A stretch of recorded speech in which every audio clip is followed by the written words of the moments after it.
Hello, everyone. This is a Call to Actions Radio. Today is April 29th, 2014, and our hosts tonight will be Kimberlee Schultz and Eugene Irvin.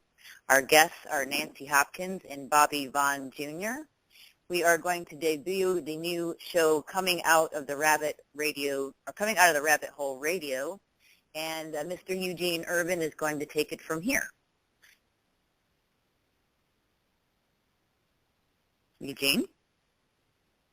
Hello, everyone. I'm very happy to have our special guest, Nancy Hopkins, with us tonight, who's a brilliant author of a couple of different books, one of them being Cosmic Reality, and to really touch on what coming out of the rabbit hole is all about and breaking free from basically the fear-based realities and paradigms which, you know, we've all found ourselves being a part of, and how to really break apart from that is something that certainly affects us all, and I'll just kind of preface it with that. And with that, I'd like to introduce Nancy Hopkins and give her a chance to introduce herself and to get into the subject matter with us here tonight. Okay, so you want me to start talking, right? Hi, everybody out there. My name is Nancy Hopkins.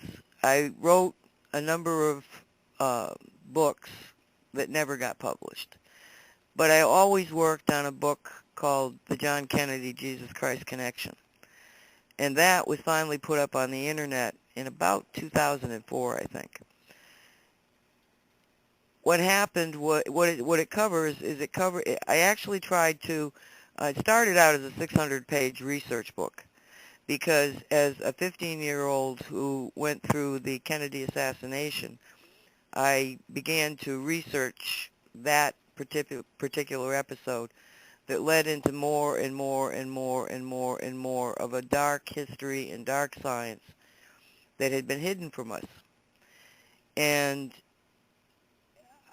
there are reasons that I was so obsessed, because I can honestly say that my life has been obsessed with that subject. Somewhere down the pike, maybe you'll understand how deep that commitment is. But it drove my life, and I got to the point where I realized that the 600-page book was never going to be read by anybody but another researcher. And at that time, which was the 70s, the people who were really going after the lies and conspiracy about the assassination, we were reading each other, but the public was not getting it. So I finally got a book that was manageable, and I tried to get it published. And I had a publisher, a young man in Berkeley publishing house, who really wanted the book. But when he presented it to his superiors, he told me, and he probably shouldn't have, because I'd been getting rejections. And this was after I had joined the military, so I had credentials, and I was still getting rejections. This was during the 80s.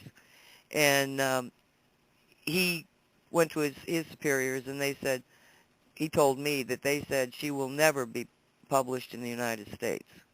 And that's when I got a glimpse of how deep this, what we're now calling the rabbit hole, goes. So that was how the book started, how I started writing. And then, but in understanding and coming to it wasn't so much a conclusion about what happened with the assassination, but it was a lot of questions. Well, this doesn't make sense, and this doesn't make sense, and that doesn't make sense. And so that was what was driving that particular book. But my need to understand more and more and more, and this is before the Internet. I know some of you people have not lived without the Internet, but this is before the Internet. And I realized that the only way that I was actually going to understand the mindset of what was happening was to join the opposition, keep your enemy close. So and I was led there through a whole bunch of really strange circumstances, but I ended up in the military, in the Army. And I had also had another, again, there's nothing in the universe about coincidence. Coincidence is thought in action. Okay, I wanted to go someplace, and not knowing how to get there, but having the drive to go there, the universe manipulated itself to bring me where I needed to be. And what happened was that I ended up being a Soviet expert out of college that ended in me becoming the Soviet military expert for the U.S. Army, that led me to becoming the electronic warfare officer that was, the, I wasn't in rank the highest, but I was in the influence. I was the one determining what the Soviets could and could not do in electronic warfare. And we also, and I was with a very small company within the Army over in the D.C. area, and this particular company was responsible for informing the rest of the Army and the White House and Congress what the threat to all of our electronics was. And when I got there, I'm reading the standard operating procedure, and that particular requirement was in the book. And I asked one of the guys, a civilian that had been there for a long time, and I said, hey, Bob, what's this about? And he says, he says, don't tell anybody about that because we're not doing it. I said, what do you mean we're not doing it? And he says, we just don't have the resources to be able to do this. And I looked at it and I went, I can do it. And he said, you can? I said, yeah, I just came out of Huachuca. Now, Huachuca was the U.S. Army's military intelligence school. It's where I went from basic training to be trained in tactical intelligence, which is what we call battlefield intelligence. It's what's happening on the battlefield in front of us. At the electronic warfare unit level, I was in strategic, into the strategic understanding of what could and couldn't be done. So I covered all of the levels of understanding the enemy, and specifically in electronic warfare. But when I was at Huachuca, we were taught the basics, and so at Huachuca, because of, again, coincidence, a scheduling thing, the next school I had to go to, the electronic warfare school, there was like almost a month between the schools. So I could stay at Huachuca, or I could go on to the next school in Fort Devens in Massachusetts. So I asked around, and there was a major who just happened to be working on a project to create the first, now understand this is 1973, the first program of instruction on Soviet military tactics ever given at the United States Army's military intelligence school, because they had all been looking at Vietnam and nobody had been watching the Soviets. And somehow nobody figured out that they had this terribly big, huge hole in their intelligence network. And so this major was, tasked with filling this. And he happened to be one of my professors, and I found out about it. And I said, I can help you out here. I was a Soviet expert out of college. So I ended up writing the first program of instruction that was taught at Fort Huachuca on the Soviet and Warsaw Pacts, so that by the time I got to the strategic level of this electronic warfare group, that now I'm in a position to say, yes, I know about what they can do, and, I can do this task. So then I went to the commander of this unit, and I said, I've got this, you've got in your SOP, you've got this mission that you're not accomplishing. And he said, what? And I said, yeah, look at this. And he looked at it, and he said, oh, my God. He said, I didn't know we have to do that. And I said, well, yeah. And I said, but I can do it for you. And he said, you can? And I said, yeah. And I went through the rap of why I thought I could. And he said, well, then do it. And from that moment on, I never had another commander. I was always working for myself. And think of this. I was a female. At one point, I was we were having a party. One thing about the Army is there's a lot of drinking, and we were out at a barbecue, and we were all having a party and drinking and stuff. And one of my the first sergeant of the company came up to me and he said, "Ma'am, do you know what your name, what your nickname is?" And I said, "Didn't know I had one." And he said, "Yeah, we call you the First Lady." And I said, "The First Lady? Why would you call me that?" And he said, "Because you're the first woman to ever hold your MOS, military occupational specialty." So, it was like new ground all around, and it was it was just so easy. It was like, everything was being manipulated in front of me to take me down this very peculiar path. And it ended up that through work of mine and other people, but honestly mine, um, there resulted by what we found out, how vulnerable the United States was, a complete revamp in the intelligence community of the United States. And when this happened, the little teeny little group of me, a civilian, my first sergeant, and my technician, there was only 4 of us. We ended up being elevated to the command level of this new organization, and the unit that I was working for was merged into other units. So it was like, and I at the moment that happened, I had just left. It didn't happen under my watch, but it happened because of what we had discovered. So I had a vast background in electronics and electronic warfare, and over the years had learned to think in terms of energies.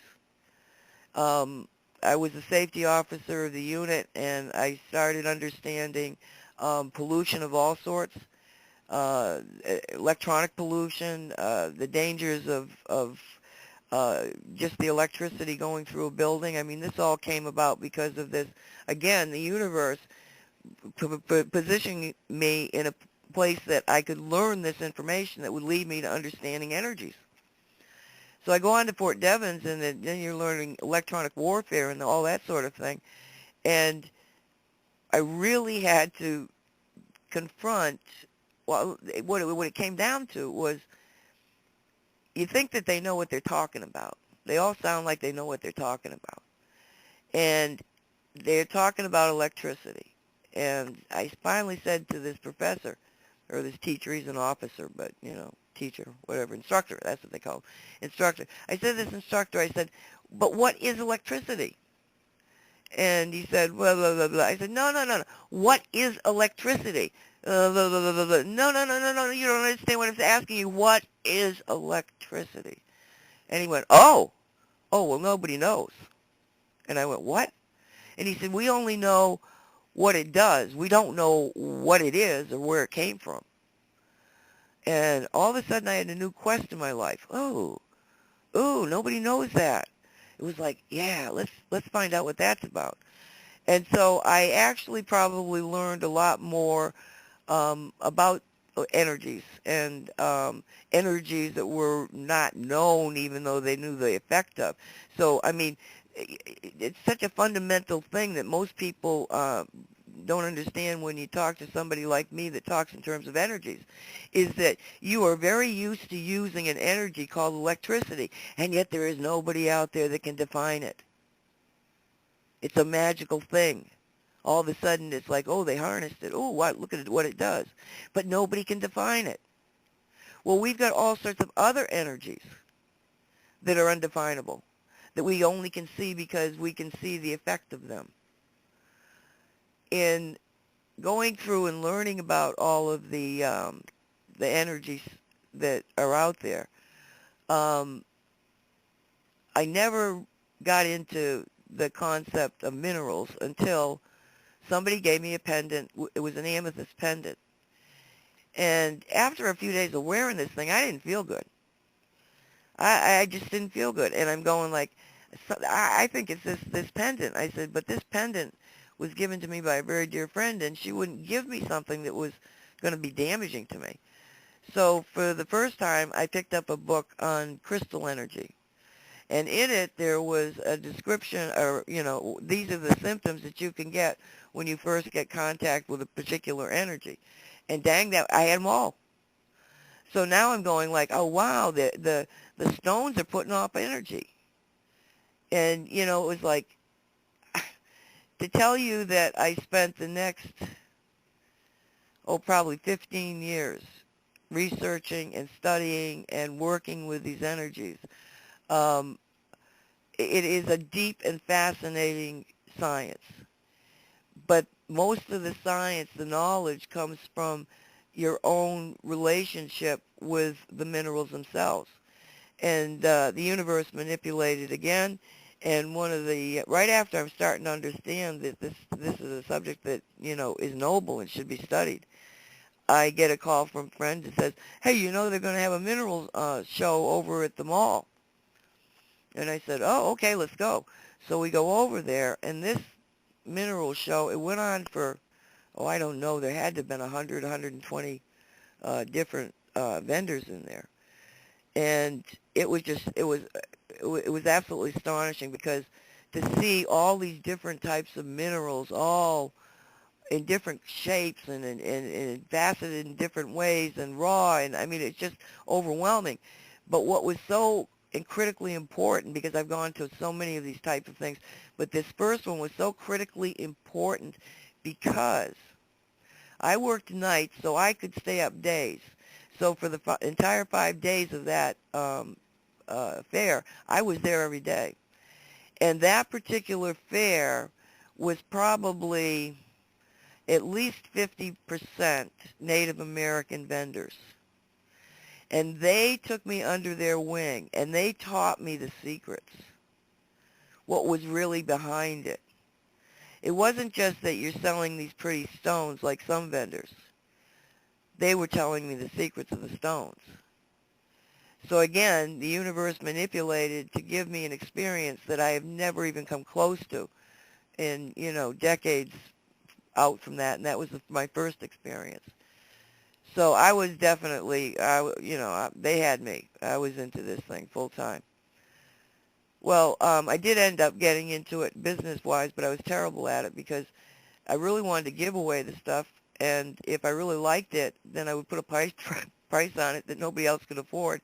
And if I didn't like the person, I'd put prices on everything that they couldn't afford. So I was a lousy business person. And my partner was no better than me. And so we finally said, we can't sell this stuff. We're collectors. We can't sell it. And so I now live with a large collection, actually, it would fill a store, of minerals. So okay, so then let's flash forward, into 2010. And at 2010, I got a call from a friend named Tracy. Well, she wasn't a friend. She was actually a fan.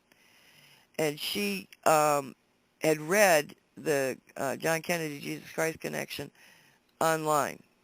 And I had taken my phone number off of it because I was out of the business. I was working as an office manager.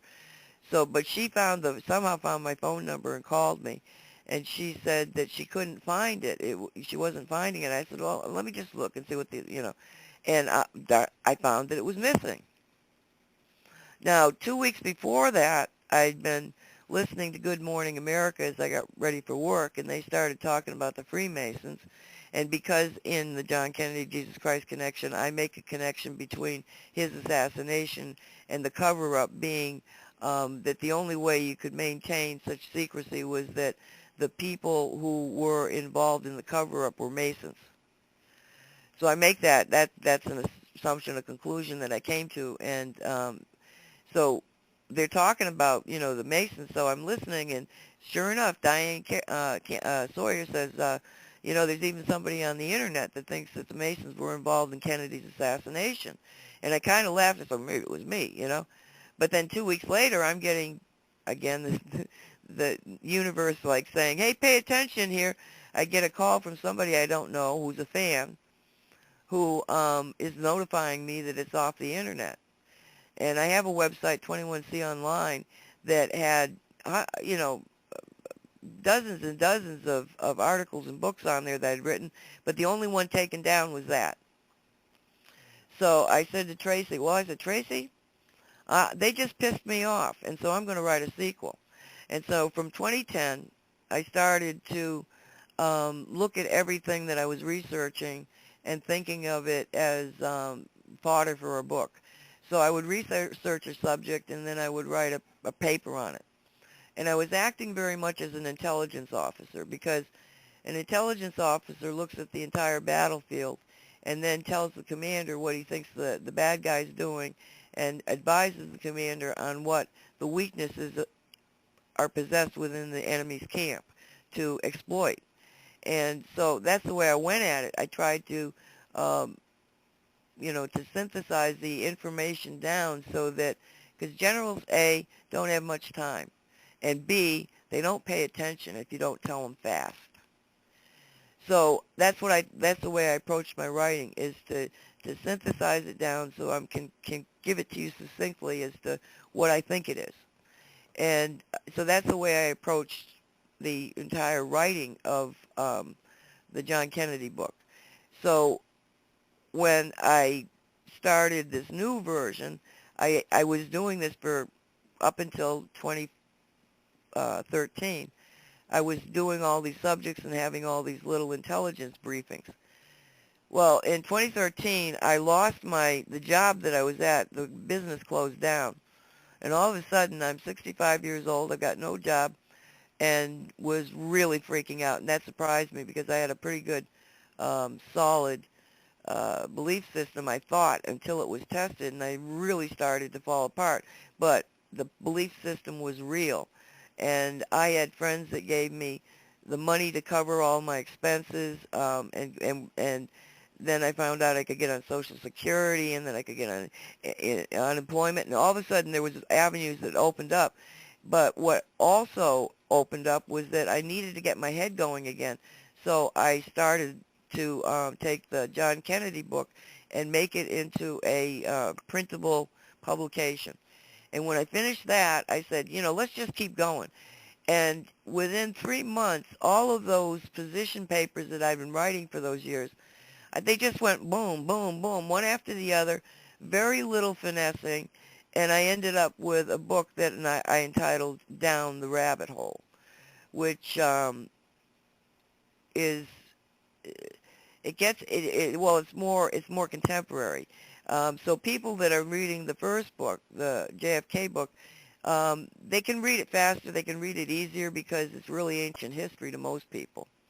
But when you get into Down the Rabbit Hole, the reading starts to slow down because now you're confronting a reality that is right in your face. I went through the process of writing putting all this together, and I thought I was finished with it. So I print out the only copy that I had printed out at that point. And I'm sitting here, and I'm talking to a friend, and I can hear that it's stopped printing. And I happen to look at one of the walls in the house, and I look at it, and I go, what's wrong with that wall? Something was off. My eye's saying something's off on the wall. Well, I look at it, and I realized that I had a picture of the Obama family that was given to me on the night that he was elected president, because we had a lot of hope in him. And somebody had put together this beautiful, picture of the president and his lovely family that I put on my wall. Well, over the years, I've cursed at that picture, I can't tell you how many times, and said, I'm going to take you down, and I'm telling you, I'm going to take you down, because he did so many things that angered me. But I never took it down. Why? Because it's glass. Where the hell am I going to put it? And, it's just, I don't like change. But now, all of a sudden, it's missing, and there's another picture that I had on another wall that is not even half the size of the first one. And it's a painting that a friend gave me on my 60th birthday of a pristine forest. Just this beautiful, you're like on a hill and you're looking down and across to another hill, and it's all these beautiful trees and then the sky behind. And I looked at that and I said, uh-oh, something's not right with this book. So I sat back down at the computer and I read the end of it. And all of a sudden, it was like everything that I had done for all of those decades, my entire life, came into focus. Now, at that moment, if you had asked me about Gaia, I'd have to say, who's Gaia? If you started talking the goddess energy, I would zone out. If you were talking about the fantastic feminine, I would zone out. I had no affinity for it, no resonance with it, couldn't care less, didn't interest me. And all of a sudden, it was like all of that information that I'd been picking up, not realizing that I was even picking it up, was like hit me in the side of the head. and I realized something. I realized that, well, and I should preface this because one of the things that happened when I wrote the first book was that it was a very negative look at life. There were so many problems, it was like, why bother? And when that publisher wouldn't publish me and I was told I was never going to get published, I put it aside. And then the universe took me through a series of experiences that led me to understand that there are certain rules. I call them the rules of cosmic reality.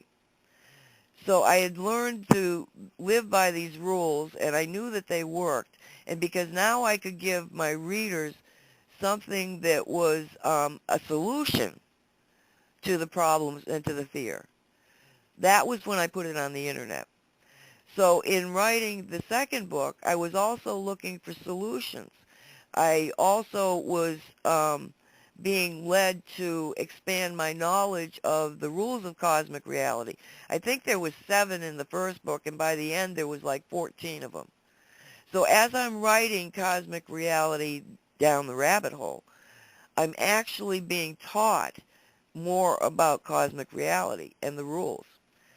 So I go back and I read this section that I thought I had finished, and I realized that, no, I'm missing a cosmic rule. And that rule was, you cannot have manifestation without consciousness.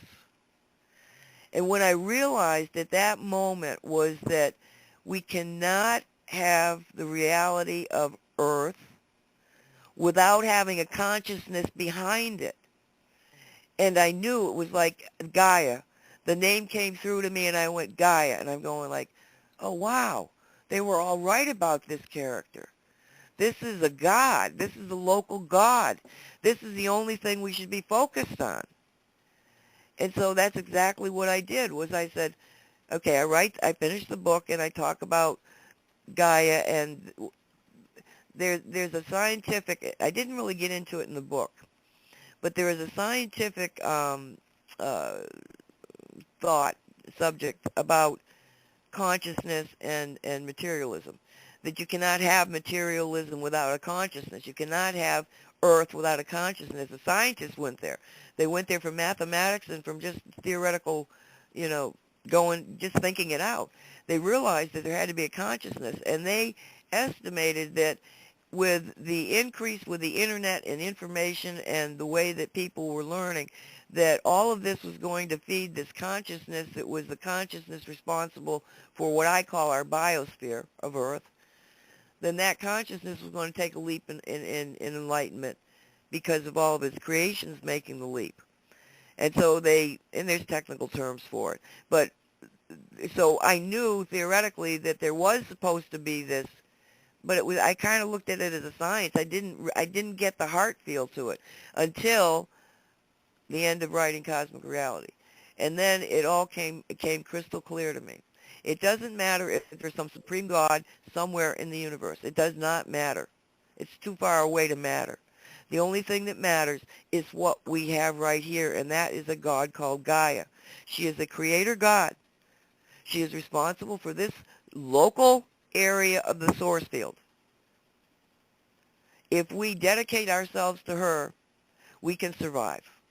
We can flourish. We can go into a future that is just kicking unbelievable. So I left Cosmic Reality, I put it out there, and I began to work with that premise that, my new boss is Gaia. And I've been mission-oriented all my life, so now my mission is that Gaia is the commander. And I worked very hard. You don't work hard, it's hardly working, but you have to focus in on being quiet, on not allowing extraneous thought to be in your head. You have to learn how to reach out and feel the energies, feel the thought forms, feel the consciousnesses that are all around us. And I don't really want to get into that because that gets into seeing archangels and fairies and divas and all sorts of just nature spirits. But what happened was that because I was so now tied into Gaia, and another thing that I've learned in my decades-long researching is that if you ask the right question, you will get the answer.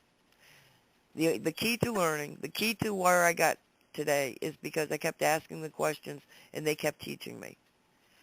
So I'm looking at Facebook and people are freaking out because all of a sudden the cell tower problem that I was very aware of, I had actually started a company in the 80s to try to get to test these places out and show people how dangerous they were. But, okay, back here in 2014, now all of a sudden it's a big subject again. And I really felt bad because I'd been in it for so long and I knew that there really weren't any answers, except big ones, expensive ones, that they're going to fight you. I mean, some fights you can win and some fights are going to just tear you apart. And to me, the cell question it was too big a battle. I thought it was important, but it was too big a battle. I didn't see that it was the one I wanted to take up.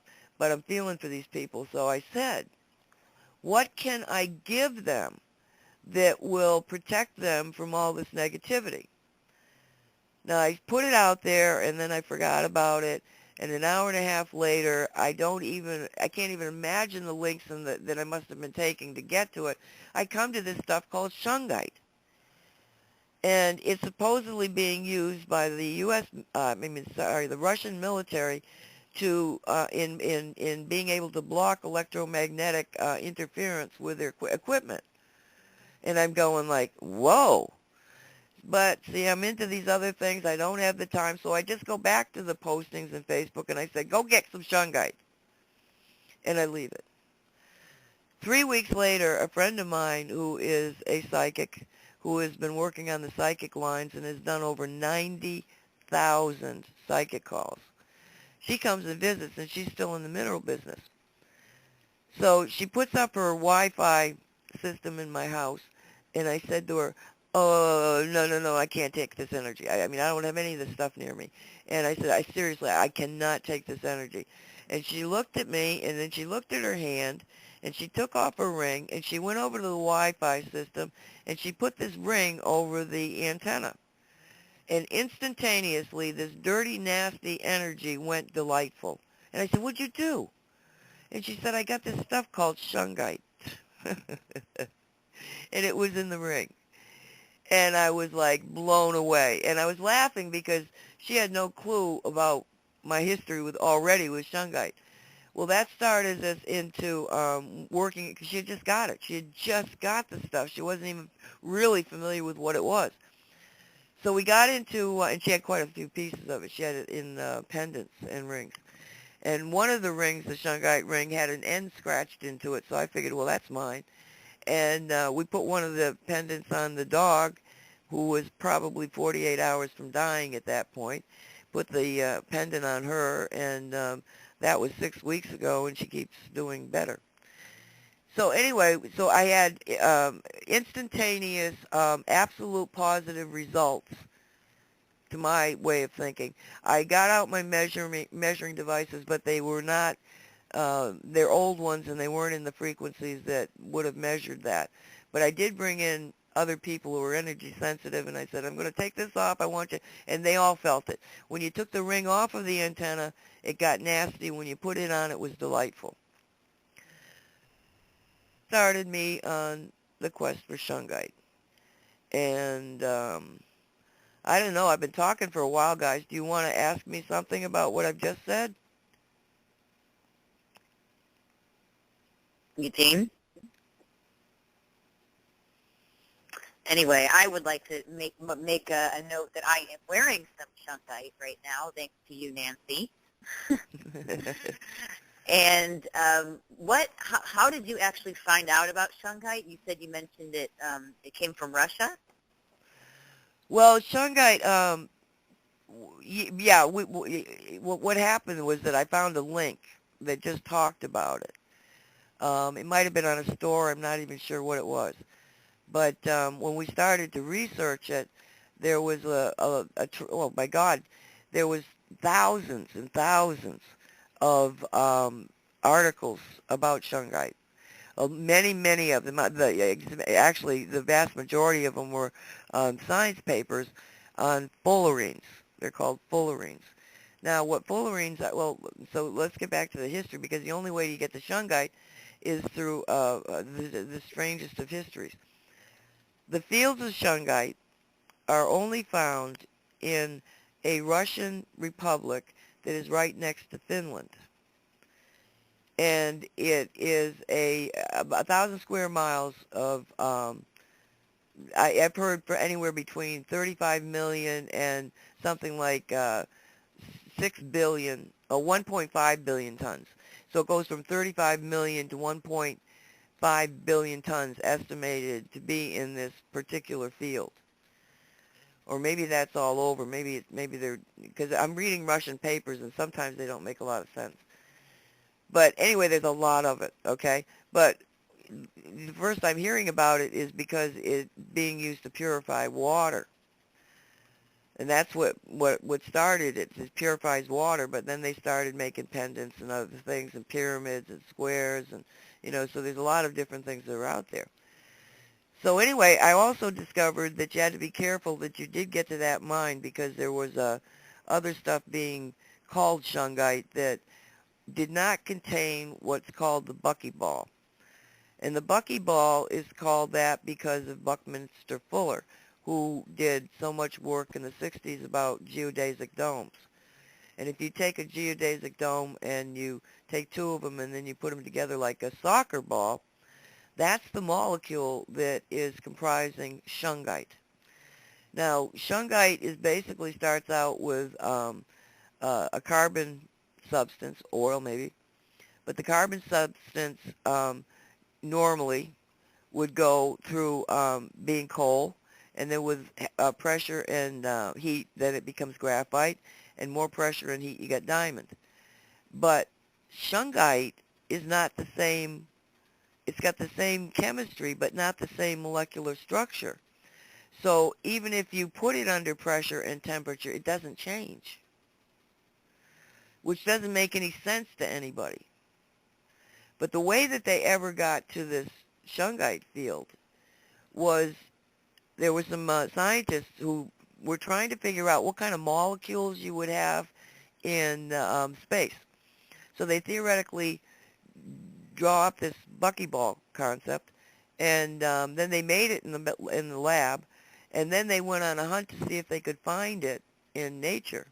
And the only place they found it was this field in Russia, and then there was some found in 2 gold mines, one in Russia, one in Canada, and there was a meteorite strike in Canada where they found it, and they have in fact found it in space.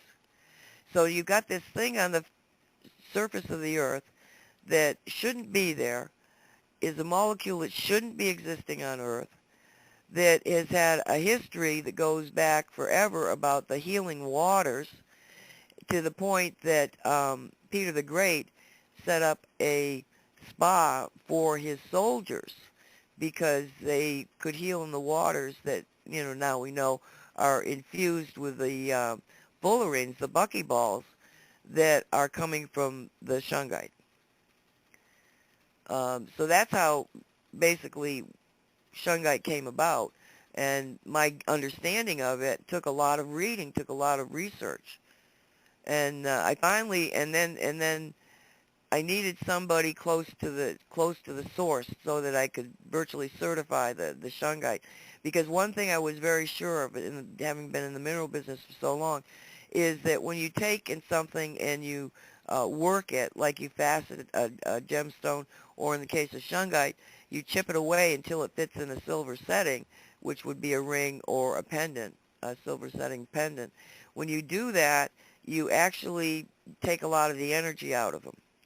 The more powerful minerals always are the ones that are closest to the mine.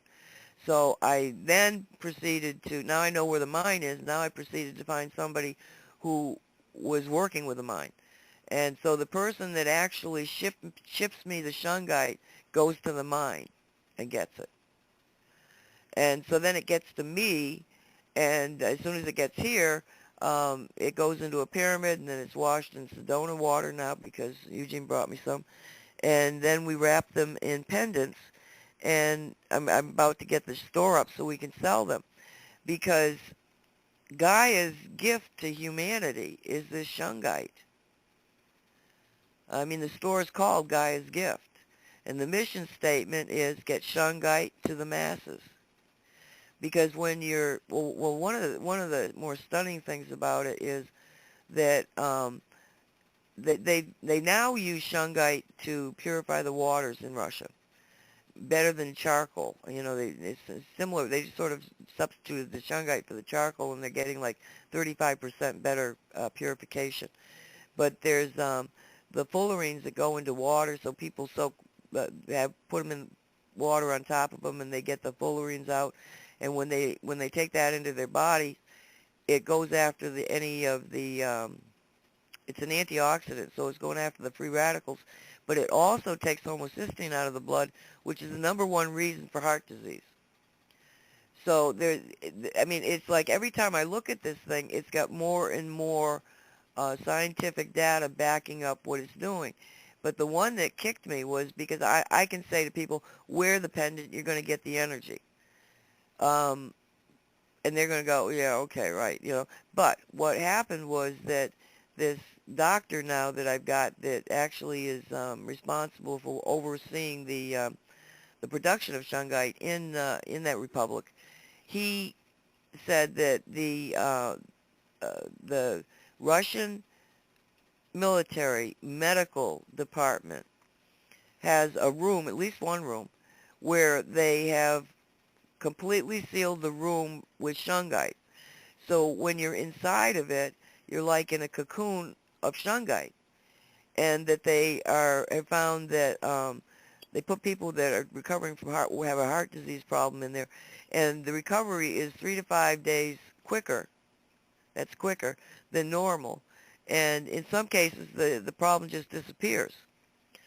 Now, if the Russian military is committed to Shungite, creating a room that you're not eating it, you're not drinking it, you're simply in its energy field, then that is incredible proof to what we say when we say we're a crystal and the energy is going to enter your energy field. It is going to heal you. It's going to take all of the negativity and it's going to make it into positive energy. But Shungite is not for wimps. It's gentle, but it's firm. And if you've got people that are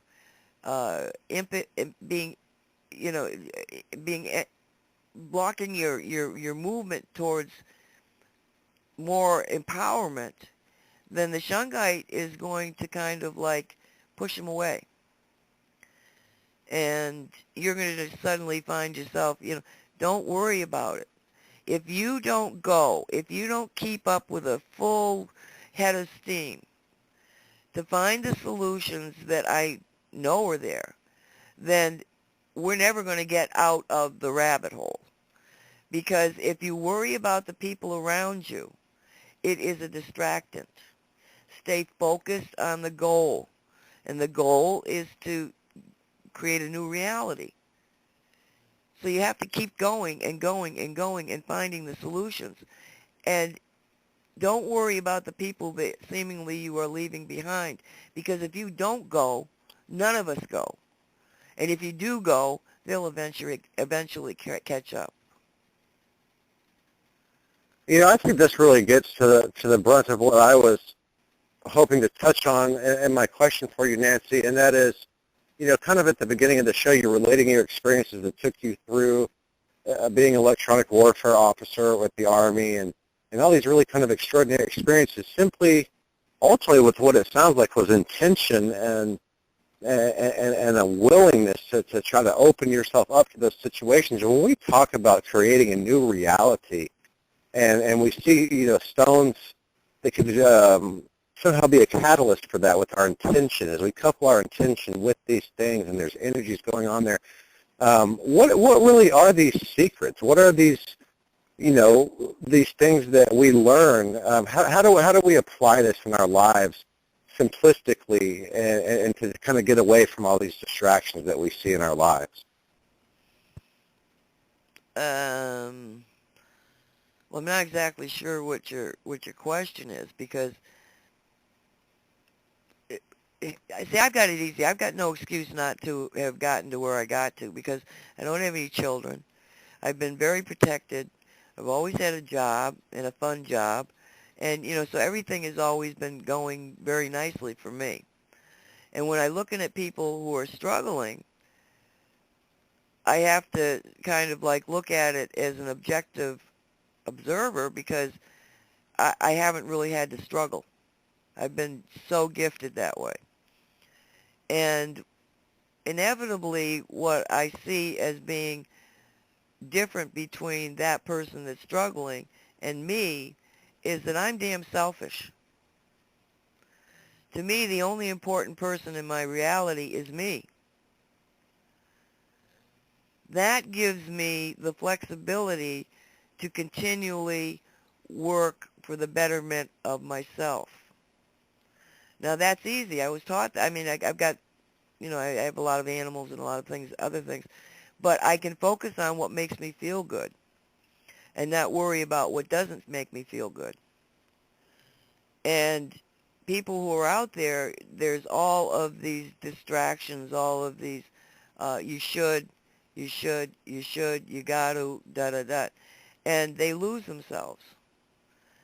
If you can realize that the only person that matters is yourself, that this idea that, oh, you shouldn't be selfish, that's bullshit. You should be selfish. If you're not taking care of yourself as best as you can, you're no good for anybody else. And that's another part of the lie of the matrix. You're not important. No, you're the most important.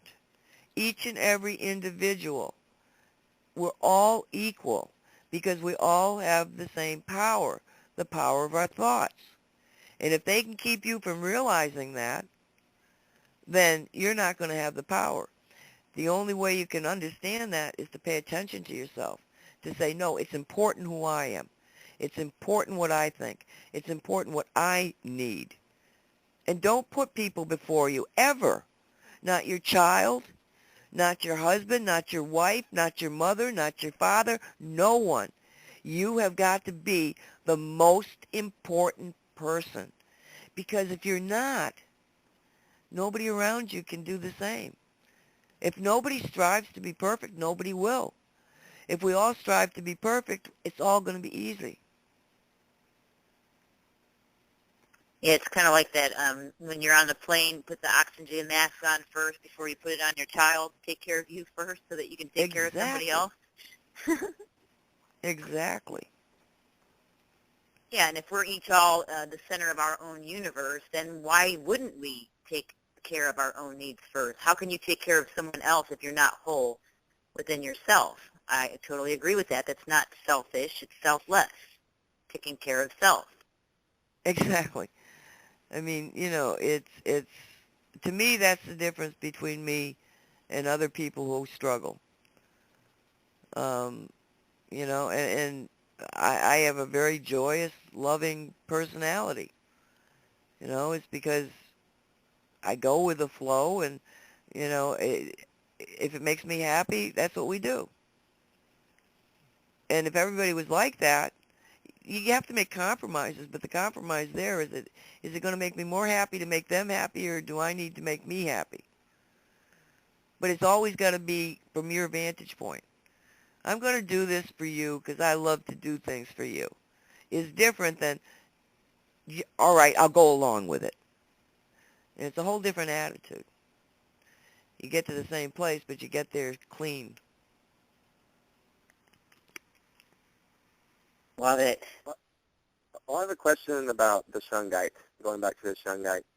Is there a certain cloth or material that really magnifies the powers of the Shungite? Because I was thinking, like a button-up shirt with integrated buttons of Shungite, or like sleeves with inserts of Shungite would be pretty powerful exterior device that we would call a shirt with I don't think it would be needed. I mean, you could test everything out, but I wouldn't think it would be needed because the thing that I find so profound about what I'm experiencing with it is that every piece of Shungite that I get my hands on, I can see the field in Russia. So these things are like waves coming out of the ocean. And when you have a piece of this, you're really locked into the entire field. That's why they're so incredibly powerful. You don't need a big piece. The size doesn't really matter. At least what I'm experiencing with it.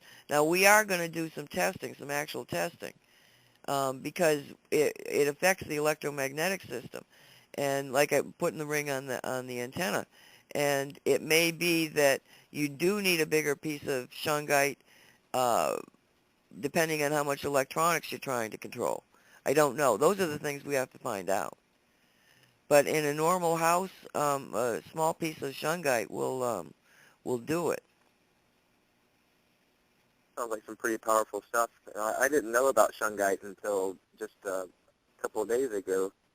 I seen the post of you and Eugene working with the Shungite using the Sedona water. And Yeah. You have quite a wealth of knowledge. Well, it's there. All you have to do is Google it. And the first time, well, when I was on my radio show, and I was talking to JP, who's my producer and my co-pilot there, and I just really had the experience with my friend bringing it down to me, and so I was telling him about it, and he went online, Googled Shungite, and up come some pictures, and he said, oh my God, because that's the thing, is that this stuff is so powerful. You go online, you look at the pictures, and you can feel the energy over the pictures. Oh, wow. It's totally awesome. I mean, I've never encountered anything quite like it, but it goes back to the concept of I was led to it because of my new dedication to Gaia and asking the correct question. And what I find kind of in your face is that, excuse me, I think my suspicion is that, because anybody who has worked in electronics understands the dangers of them. This is well known. In the 80s, when I started to try to start a business, there was a report, the Congress finally made a study, demanded a study be done on all of the research done in low-level electromagnetic energy and its hazards to health.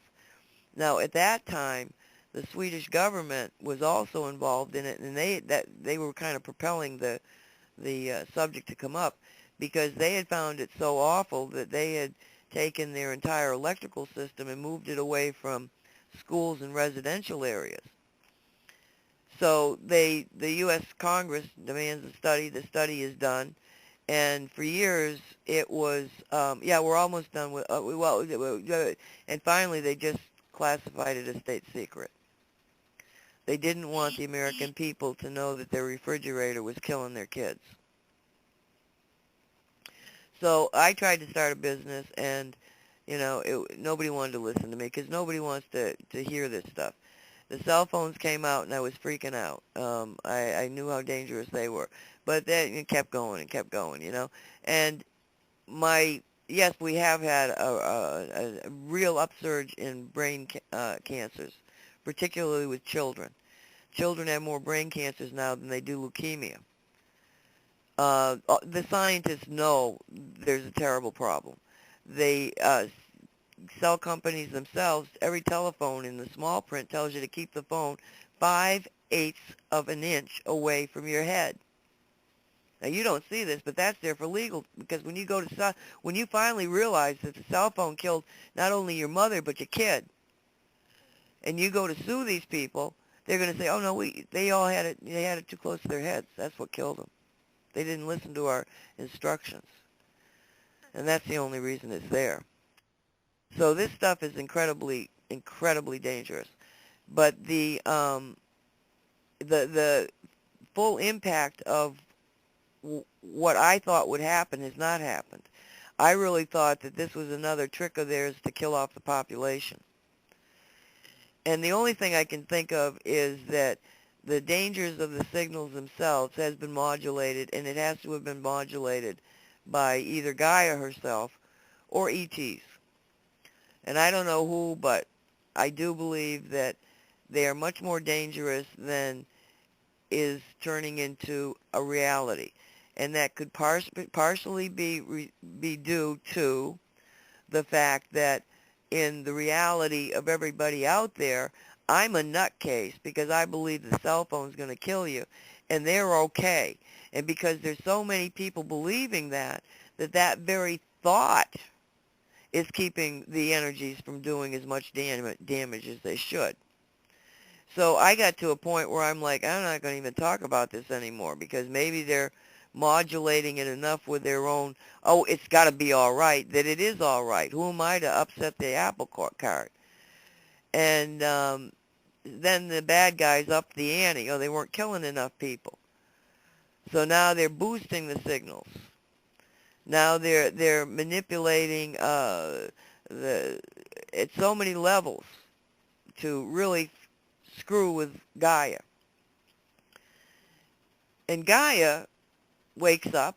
She's been awake for a while now. I mean, really awake, to the point that if you just go outside and you sit down by a tree and you ask a question and wait, because trees take a long time to say anything, you can communicate with nature. And Gaia will whisper in your ear. You'll get this melodic female, I'm here, and it's just, you're filled with joy and love, and just reach out to her. I'm telling you, she's there. Just reach out, and she's there. So they've been screwing around. I don't use the F word. If I do accidentally, I'm sorry, because it's really, this stuff just makes me nuts, because, it's like, it is just so evil.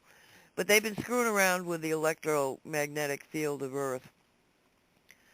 And so Gaia, because she's now awake, and because there's people like myself and all those people that were talking about her and the feminine and everything, that I wasn't listening to, all of those people who fed the energy into her so that she grew energetically, so that her consciousness, her evolution, her enlightenment, all that happened because of those people I wasn't listening to. I did not start this. This has been there. I'm a late comer to it. But, it's like, once you see it and once you understand it, it becomes not only a focus of your life, but a lifestyle.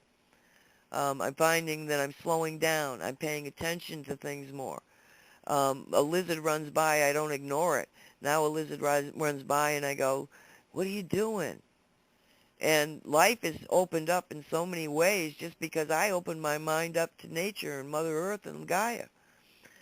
So Gaia is getting, the more I put into her, the more all these other people put into her of you're a God, you're a creator God, and you can help us out of this mess that we have gotten you into. Gaia gets stronger. And she's so strong now that she gave us Shungite. And if we can get Shungite, give Shungite to the masses. If we can get Shungite all over the place. I mean, they're using it. They're taking Shungite and putting it in a powder form. Then they put it into a special paint. They put it on a building, and you got electromagnetic blockage. You're blocking the waves. They have taken and made in the Shungite itself, there's all sorts of nutrients. And when they fed it to chickens, the bad grain with toxins in it that they were actually feeding the chickens, all of a sudden it wasn't having any effect on them. The chickens were healthier than they had ever been. They put Shungite in the ground, and it, again, adding the nutrients that are in the Shungite, there was one case where they had 70% more productivity of potatoes grown in this stuff. It's like everywhere I look, it's like Shungite's done something else that nobody anticipated. So Mother Earth has got this little place, and I find it ironic that it's Russia, the place that I've studied all my life, that is sitting in Russia, okay, and that when this gets out there, all of those electromagnetic waves that they've been throwing at us, they're just going to be gone. They're going to be dissipated. Because the one thing that these bad guys did not anticipate was that Gaia would awaken. And now they're confronting Mother Earth, who is not just a creator god. She is a creator god on a mission. She's going to clean it up. And all I know is I'm on it for the ride, and I will do everything in my power to honor her and to send all the love energy that I can into that matrix of consciousness that I call Gaia. Nancy, when do you think your website's going to be up so people can purchase the Shungite? Well, it's going to be on cosmicreality.net. I'm working on it right now. I mean, it won't be up before May 1st, and that is May Day. I don't know why, but it's like I'm fixated on May 1st. I could try to start it up before that, but I'm going like, no, May 1st feels right. So, a couple days away, I should have the store up. Because one of the things is it doesn't take any time to take a piece of wire and wrap it around the Shungite.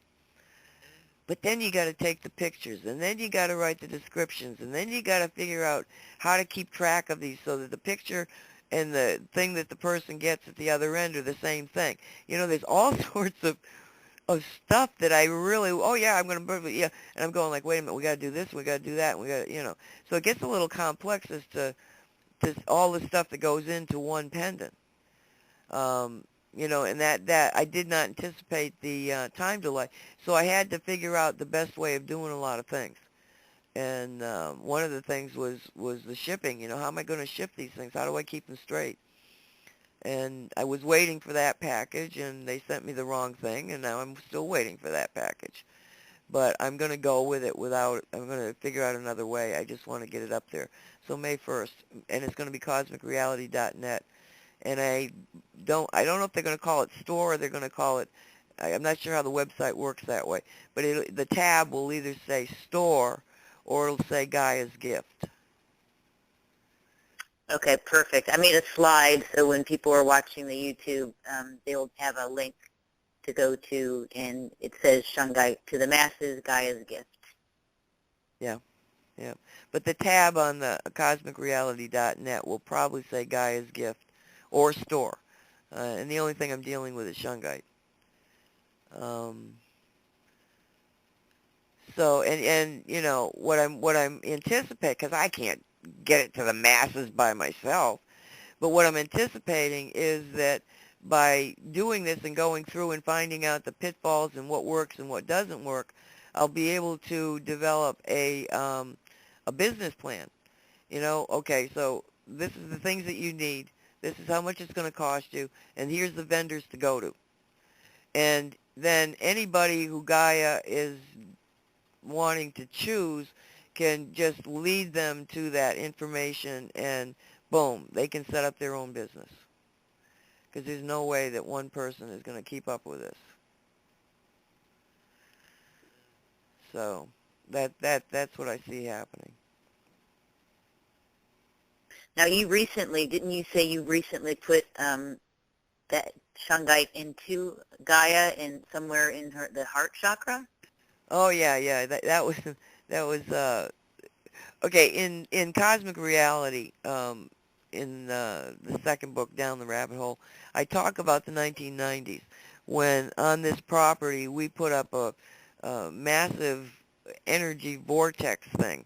It was made of copper. It was a pyramid. It had other geometric forms. I've talked about it, and it's in the book. But it's a vortex. It's a place where a lot of energy has already been put into it. And my guides had me take it down, virtually everything, except for what we had laid into the ground, because there's a copper wiring system that they're really intricate. I don't even know what it is. It was just like, and do this and do this and do this and do this and do this, and okay, and it's like this complex geometric thing that they had us put in the ground that's connected to a geometric form that's down, it's about 3 feet below that. It's just this crazy place. And, for many years, nothing was being done out there. We used to have, we built this bonfire and we'd sing music. Well, we didn't sing, but we played music, and it was a real draw. I had more than one shaman here, that they were led to this property because of the energies, and, just amazing things. So just in 2012, at the beginning of 2012, no, what, I don't even know. All of a sudden, it was like, go out and put up a pyramid. I'm going like, what do you want me to do? And I'm seriously, it was like they were like pushing me, right? Go put up a pyramid. So I go out into the yard and I'm going, what can I build a pyramid with? And I could put up a tetrahedron pyramid really fast. And yep, do it. And I was having troubles getting it set, so I had to call my two friends over to take one leg and that leg, and we got the thing up. And okay, boom, that was it. The pyramid was up. That stopped everything. They only wanted the pyramid up.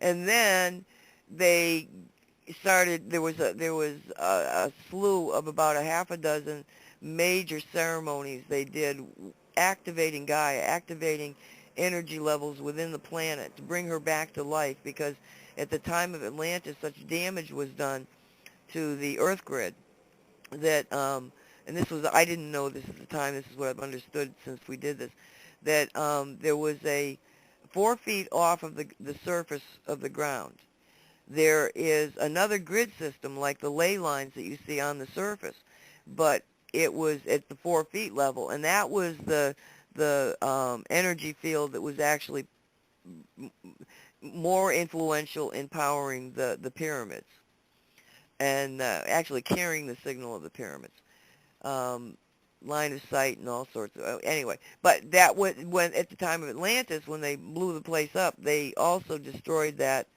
as a functioning energy field. So we've been living in a planet since the time of Atlantis that was missing one of its energy layers, the one that is a 4 foot off the surface area. And so they reactivated that. And so when they reactivated that, they had me put in a 4 foot pole. It's 4 feet off the ground. And then it actually is 4 feet off the ground and in the middle of this tetrahedron.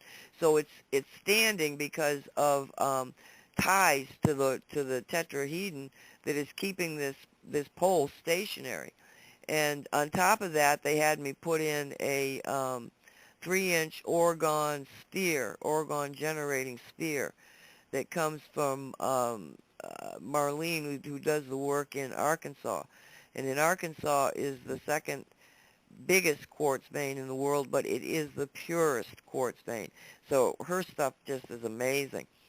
And they had me set it up like that, and it's been up there since the fall of 2012. And so I get the Shungite, the 3 kilograms of Shungite here, and I'm talking to Stephanie, and we get to talking. I said, all of a sudden, I said, you know something, I'm going to go out and put it, see, I asked the guides, can I do this? Yes, you can. That's what we want you to do. So I get a big hunk of this Shungite, and I take it out to the pyramid. And actually, as I was taking it out, because it was a pretty big tray, and I take the one that I thought was supposed to go out there, and then another one goes like, me too, and I'm going like, all right. So I take 2 of these big pieces out there, and I take the orgone sphere off of it, and I put it down at the base of the pipe, and then I put the one that I thought was supposed to go into the pipe, and boom, I mean, it just locked in there, and I'm going like, yeah. And I took it out to see if the other one's supposed to go in there, and it was like, no. And I said, okay, not a problem. Put it back in. And the other one said to me, on the orgone. And okay, so I reached down, and the rock that I had a real strange, very intense side to it that had an angle to it. And when I put it down, it virtually covered the orgone generator, and it was right up against the pole. So, and I'm looking at this and doing this, and normally whenever I have interacted with the energy field of Earth, when you start something happening, it takes a while to get up steam. So it starts out really slow, you know. So I do all this thing down at the bottom, and I look up and I go to find out how far is the Shungite moved out into the to the upper ley line, and I was stunned. It was 1,000 miles away from me already. And within 3 minutes, the entire Earth grid system at the 4-foot level was completely imbued with Shungite. And like I say, I've never seen it happen that fast. And I checked it, and every single, sometimes there's a delay because of problems, but there was no delay. It was the entire 4-level grid is imbued with Shungite. And then I watched it, the Shungite that was now feeding the grid is still in that pipe. And so you've got actual Shungite energy through the 4-foot grid. But below it, that surface grid, the ley line surface grid, began to vibrate in resonance with the Shungite. And that took a while. That took, well, I don't know, because I realized in the morning that that's what had happened. But I didn't feel it prior to morning, so it took a few hours. I don't know how many. But in the morning I went, whoa. As soon as I touched the floor, I was aware that the surface ley lines were now resonating in Shungite energy. So yeah, this stuff but that's what happened. And one of the things that I am warning people about is that because it's now in the grid system, what it's going to do is that energy is going to take out any kind of negative factors that are in your way of growth. You don't even have to have Shungite on. It's already happening. You might have people come up to you and all of a sudden they're having an argument with you and you're standing there kind of stunned. And you're thinking, I can't be around this person anymore. That's Shungite talking. You got to get the negative people away from you. Why? Because you're the most important person in the universe. We need you. I mean, there's billions of humans, and still you're here because we need you. So every person has got to become their own best friend. And Shungite's there to help you. It'll give you the strength. And the other thing it does, it takes fear away. It negates fear. You might think you're being fearful, but if you really think about it, you're going to realize that you don't have anywhere near the energy into fear as you did a week ago. Well, yeah, about a week ago. Now, I can testify personally that I have been very anchored in a very deep peace. It probably has a lot to do with our trip to Navajo and Hopi last week, but I definitely can feel the energies, and it's just awesome to share that with others. The reality is that the only way that we got the Shungite was because you guys were doing these things over the last few years. Everything that we did in a positive way, everything, even if it seemed insignificant, it fed into the positive that now allows us to be in a position where we can say, gee, you know, this does feel like magic and we're having fun. Yes, absolutely. That's that, guys. I mean, I've seen a direct change in my physical environment, as I have many other times with my intention and the intention of those others around me kind of creating a situation, which is kind of the nature of our existence. But this stimulus, this mineral, seems to be a fruit of this dimensional shift in Gaia, from my perspective, that, you know, when we put our intention on these things, it really does have a more manifestive result in our surroundings. And, you know, I think that one of the things that I would really like to touch on just real quick is the fact that Dallas, Texas, a very major city, has removed fluoride from its public water supply. And you know, and that's in the book as well, and they've done this basically because of the financial aspect and how it's simply not cost effective for you know, the municipal water district to keep poisoning its citizens with this stuff. And so I think that's pretty neat to see these types of things unfolding all in a very small span of time. And interestingly, it seems to be connected that Kevin is at the Vatican. I mean, to add all these things up as a coincidence to me simply doesn't make sense. And so I'm still really trying to take a look at all of this. and see how it's going to continue to play out. But it really does interest me that all of these things have lined up. We've had these different eclipses, and we've had the Grand Cross in the sky as well, and so it's like this energetic. Just the fact it was Dallas. I mean, the killing of John Kennedy changed everything in Dallas. So the fact that in the midst, and Dallas has been such a critical thing in my life. So all of a sudden, that's what I try to push to people is stand back and see all the subtleties, all of the amazing coincidence. It's thought coming together to create a new reality. I mean, I cried when I read it because I understood that it was not just a city, it was Dallas. It was an important indicator to anybody that's paying attention. Yeah, I changed. And it's particularly important to me too. I mean, that is the city of my birth, where I grew up, and so to have all these things come full circle, particularly when I've had such an affinity for the Kennedy assassination in my own life, really just hits home for me. I think it's absolutely amazing, and yeah, I really do. Yeah, but there's more and more of that happening, and we just have to be aware of it.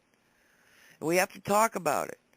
And, I mean, when I wrote, in both, the first book was easier because I kept a lot of secrets.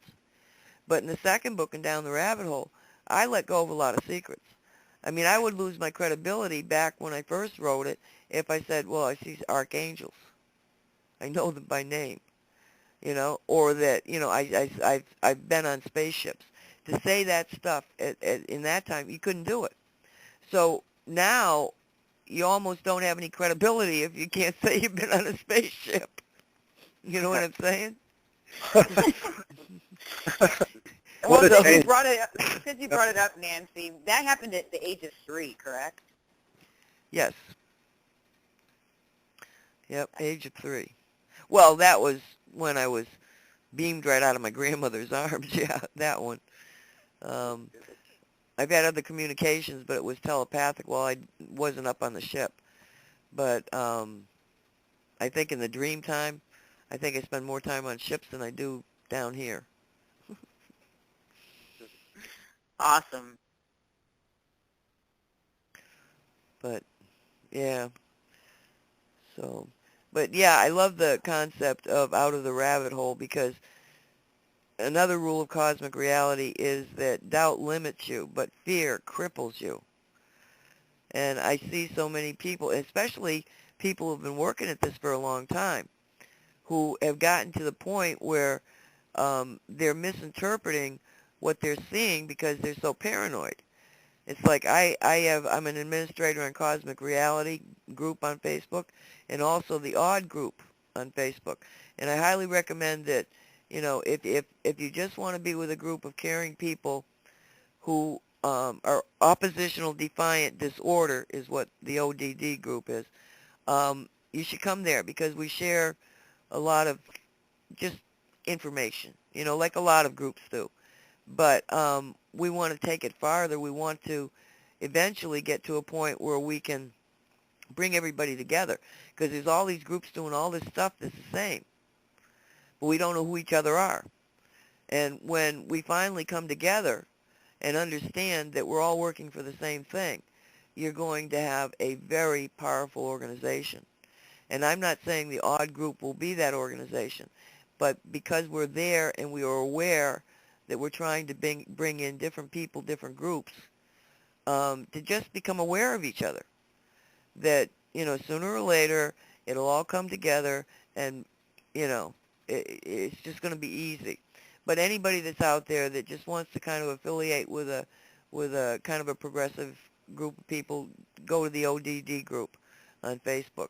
And anybody that's read Cosmic Reality, join Cosmic Reality, or just come over to Cosmic Reality, because I focus on what is actually discussed in the book there, and giving more information about certain subjects. So, that's kind of a fun place to be too. But we've got to come together with all of these people to know, and then we know each other. And then we can work in concert. But if we keep coming from fear, then you're in trouble.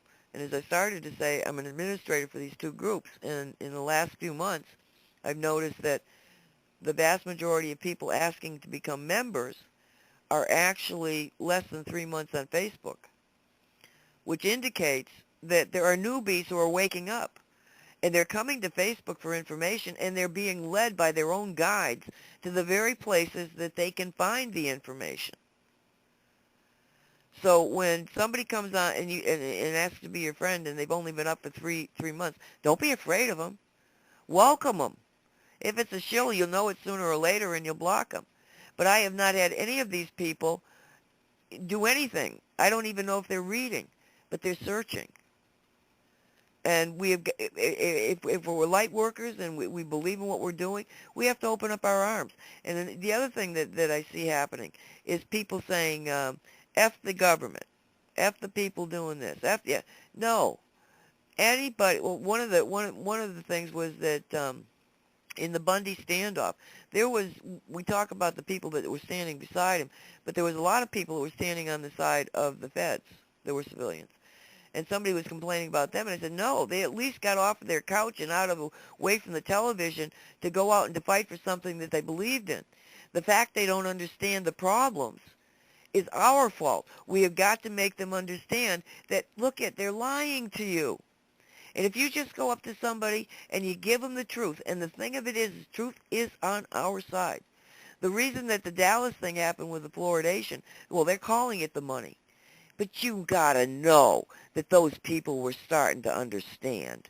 But they couldn't stand up there and say, we're getting the fluoridate because of the dentists and the press. Some of the press was like, oh, these conspiracy crazies, they've now convinced the government there in Dallas, to City Hall or whatever it is, to do this, Well, you got to know that they just didn't do it for the money. Those people were waking up, and they had an excuse. And that's why I tell people in Cosmic Reality, go after the fluoride, because you cannot lose. Everything that they say can be disproven. They cannot disprove all of the information that proves that fluoride, A, is only used for rat poisoning, B, they put it in your water to make you docile, to keep you from having access to your third eye, your pineal gland, because the fluoride is attracted to the pineal gland. It builds up in there, and because it's building up and calcifying, that the crystals that are floating inside the pineal gland, crystals, this is science, crystals floating in your pineal gland, which for all of history has been considered the third eye that links you to your higher self, cannot happen because the fluoride is blocking it. This is what the real truth is. Now, you don't want to go out and tell the government, got to change it because of pineal gland. You don't need to do that, because what they're putting in the water is building up in the bones of children. They now have the data that it's affecting every single child's mentality. The data is there. You can go and you can prove that. They cannot disprove it. They cannot prove that it's actually helping kids' teeth. In fact, it is not. And the other thing is why would you medicate an entire population because of somebody's teeth? Plus the fact that it's unconstitutional. So once you start to, it's like dominoes. Once you get past them, once they start saying, you were putting poison in our water to do what? Well, the reason that they started that up wasn't to make us docile. That's not how it happened. Why they started doing it was that a lawyer who had worked for the aluminum companies became, I can't even remember where he was in the government, and he convinced everybody in the government that this stuff would be good for the teeth, and therefore the aluminum companies could get rid of this byproduct that was highly toxic, that was costing them a fortune to get rid of. Now they were given permission to dump it into our water. We were scammed, boys and girls, again. So, but these are the battles that can be fought. But the fact that you see somebody who has made that decision, and like they did in Dallas, and claiming it's only money, they're waking up. And when you've got people out there in the government who are whistleblowing, do you think they're the only ones that are waking up? They're waking up all over the place. We have got to give them a focus to be able to say, okay, I'm awake. I don't want to be fearful. Well, we've gone through the fear. We know what it is. We got to get away from it. We got to look at solutions. We've got to be able to say, these are the things we have to do to fix that. And again, they are simple. It's not complex. I don't know. I don't know how long you want to be on, because I could get into how the republic's been stolen, if you want me to. If you feel like you go in there, go there. I definitely want to make sure that you cover at least the first 3 rules of cosmic reality. Okay, well, cosmic reality, rule 1 is reality is what we think it is. And as a matter of fact, JP asked me on the show last night, what did I mean by that? And I went into a long dissertation. I'm going to try to keep it a little shorter here. Reality is what we think it is because our brain can only synthesize a certain amount of data. The eyes, the ears, all of our senses bring in much more data than the brain can actually synthesize. So we are taught by our society and science and the television and the radio, all of these things are taught to us to see reality in a certain perspective.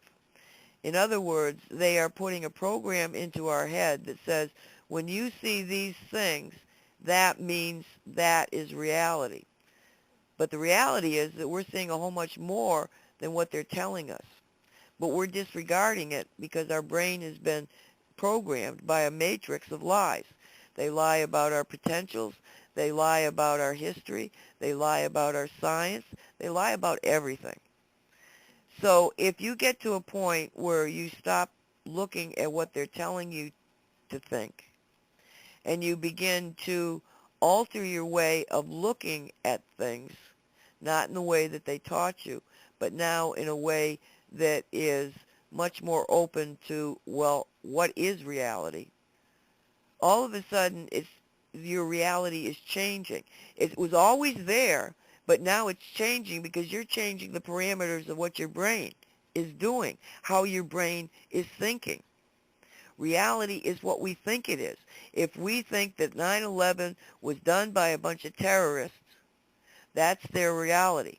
If you think 9/11 was set up by a group of people who are in control of what we call the United States government, but is actuality the United States corporation, then you have a totally different reality. The same facts can be interpreted totally differently. And that's why I wrote the book 9/11 Crusade, which is actually a novel. Because when I was trying to point out all of the problems with the explanation given by the government regarding what happened on 9/11, people couldn't get beyond the concept of what you're saying could not possibly be done by a human being. Our government, and of course they confuse the government with the black ops, but our government would not do that. Human beings would not do that.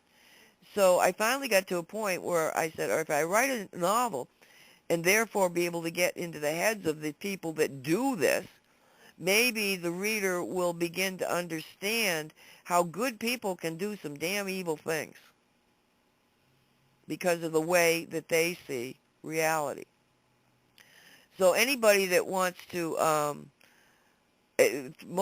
for a lot of people, they can't get through the novel because it is so real to them that they are really in post-traumatic stress. They can't finish it.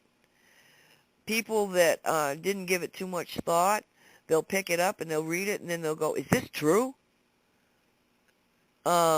So it's like one of those books that if you've got somebody out there that's on the edge, they're starting to wake up, give them a copy of that book because it'll take them down the rabbit hole, but in a very gentle way because it's fiction. They can keep going back to the concept, well, okay, all right, this is pretty awful, but it's fiction. It's fiction.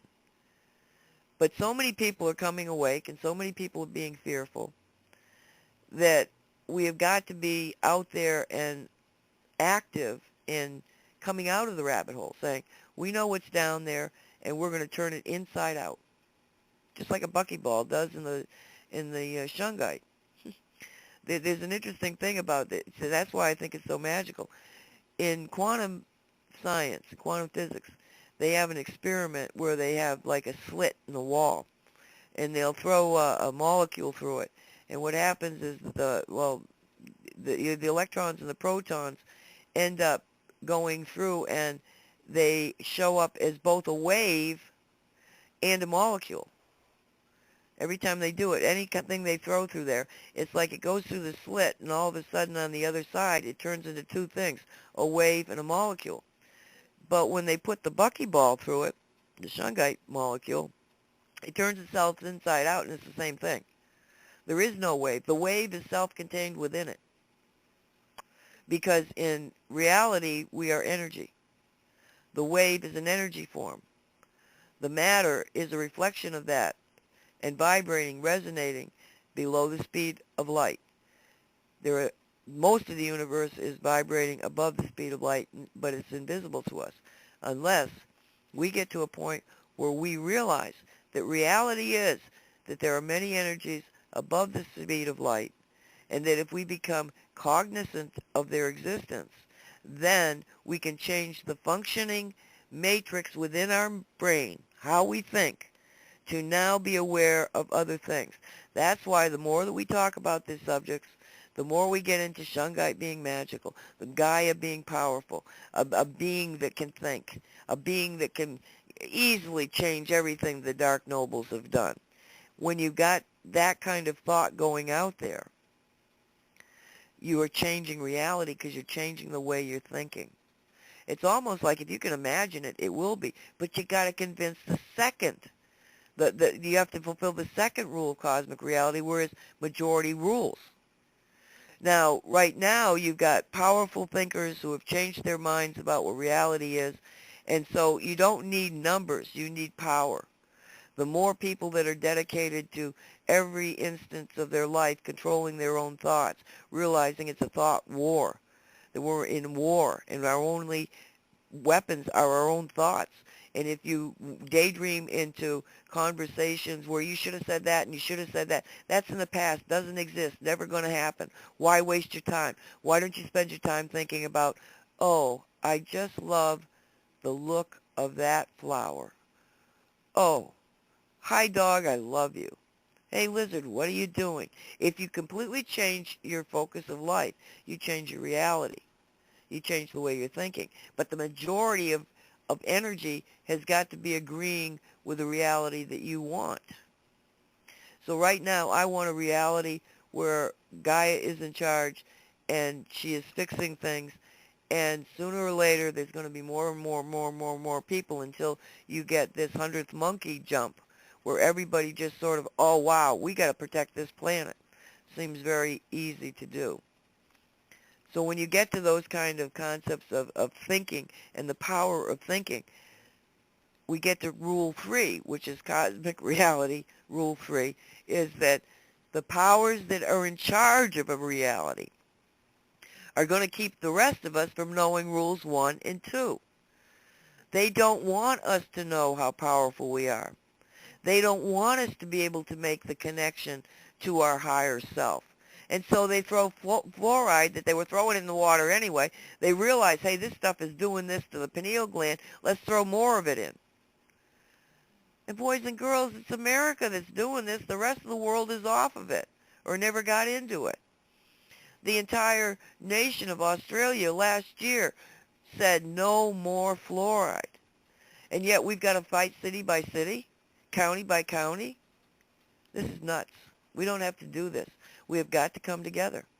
We've got to make it a national referendum. And you're not going to hear it on mainstream media. The reason that they won in Dallas was because people went down every time they had a meeting and they said the same thing over and over and over again until the mantra of that knowledge finally started busting through to these people. And in fluoride's case, the bottom line is you can always win the war because you're saving them money. And the saving them money is the excuse that those people used to make a change. But those people have awakened. They were poisoning us. And because they have awakened to that one little fact, they will be ready to look at another fact that they thought was dogma when somebody comes up to them and says, they're putting shit into the air. They're putting chemtrails up there. There's HARP signals. You know how to HARP signal? They're going to be more willing to listen. All we have to do is take it step by step. Teach the problem to the people. They're not evil. They just don't know the truth. So you should never go after them as if they're the enemy. They're not the enemy. Ignorance is the enemy. And the dark forces will try to keep us ignorant from understanding that reality is what we think it is, and the majority rules. And the fourth rule is there is no coincidence. Coincidence, chance, is actually just the activation of a thought process. Thought is behind it. You need an answer. Every question that you ask the universe will answer. But you've got to be open enough to hear it. So yeah, we've got to find solutions to get ourselves out of that rabbit hole. And there's a lot of them out there. Kim knows there's things in Cosmic Reality Down the Rabbit Hole book too that I point to. I say, look, we can do this, and we can do this, and we can do this. And those are just the basics. There are so many things that are showing up day after day after day. And that's exactly what we try to do with every show that we do, is try to shift into solution talk, because we don't want to just be everyone else who's out there complaining about what's broken. We want to shift immediately into solutions so that we can be part of the solution. Exactly. And that's the energy we're encouraging. And if you've got solutions, you dispel fear. And fear cripples us. And that's the thing, is fear cripples us. But if we got solutions to focus on and we start moving, then the fear's not there, and we're going to move so much faster. Absolutely. Now, you mentioned briefly that you wanted to touch base on the other subject before I asked you the questions about the first three solutions. Oh, the Republic. Yes. Basically, when the Founding Fathers got together, they made a constitution, and they set up a republic. Now, a republic is the 13 states, the original 13 states, saying, we're going to come together and we're going to start a federal government because certain things are much better, more efficiently done at a central area. So they said, okay, we're going to set this federal government up, and we're going to give it 10 square miles of what became called the District of Columbia. 10 square miles.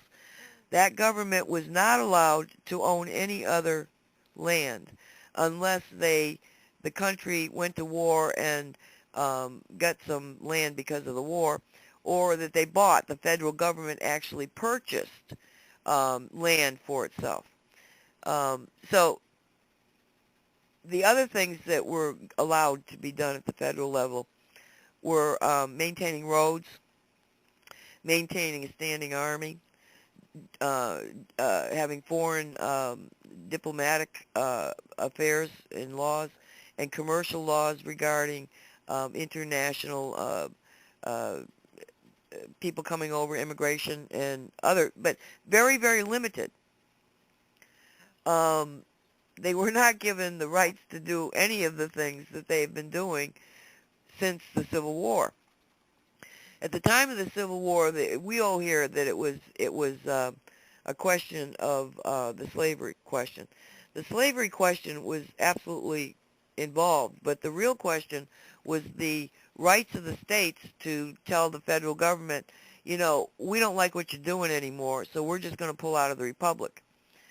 By the Constitution of the United States set up by the Founding Fathers, they had every right to do that. And in fact, probably had a responsibility to do that. because by that time there was the international bankers were already screwing with the federal level so badly that they were crippling it. So you've got bankers and people that are aware of state rights that are in the picture, not just this question of slavery. That became the focus. They kept everybody looking at that instead of looking at the question of state rights.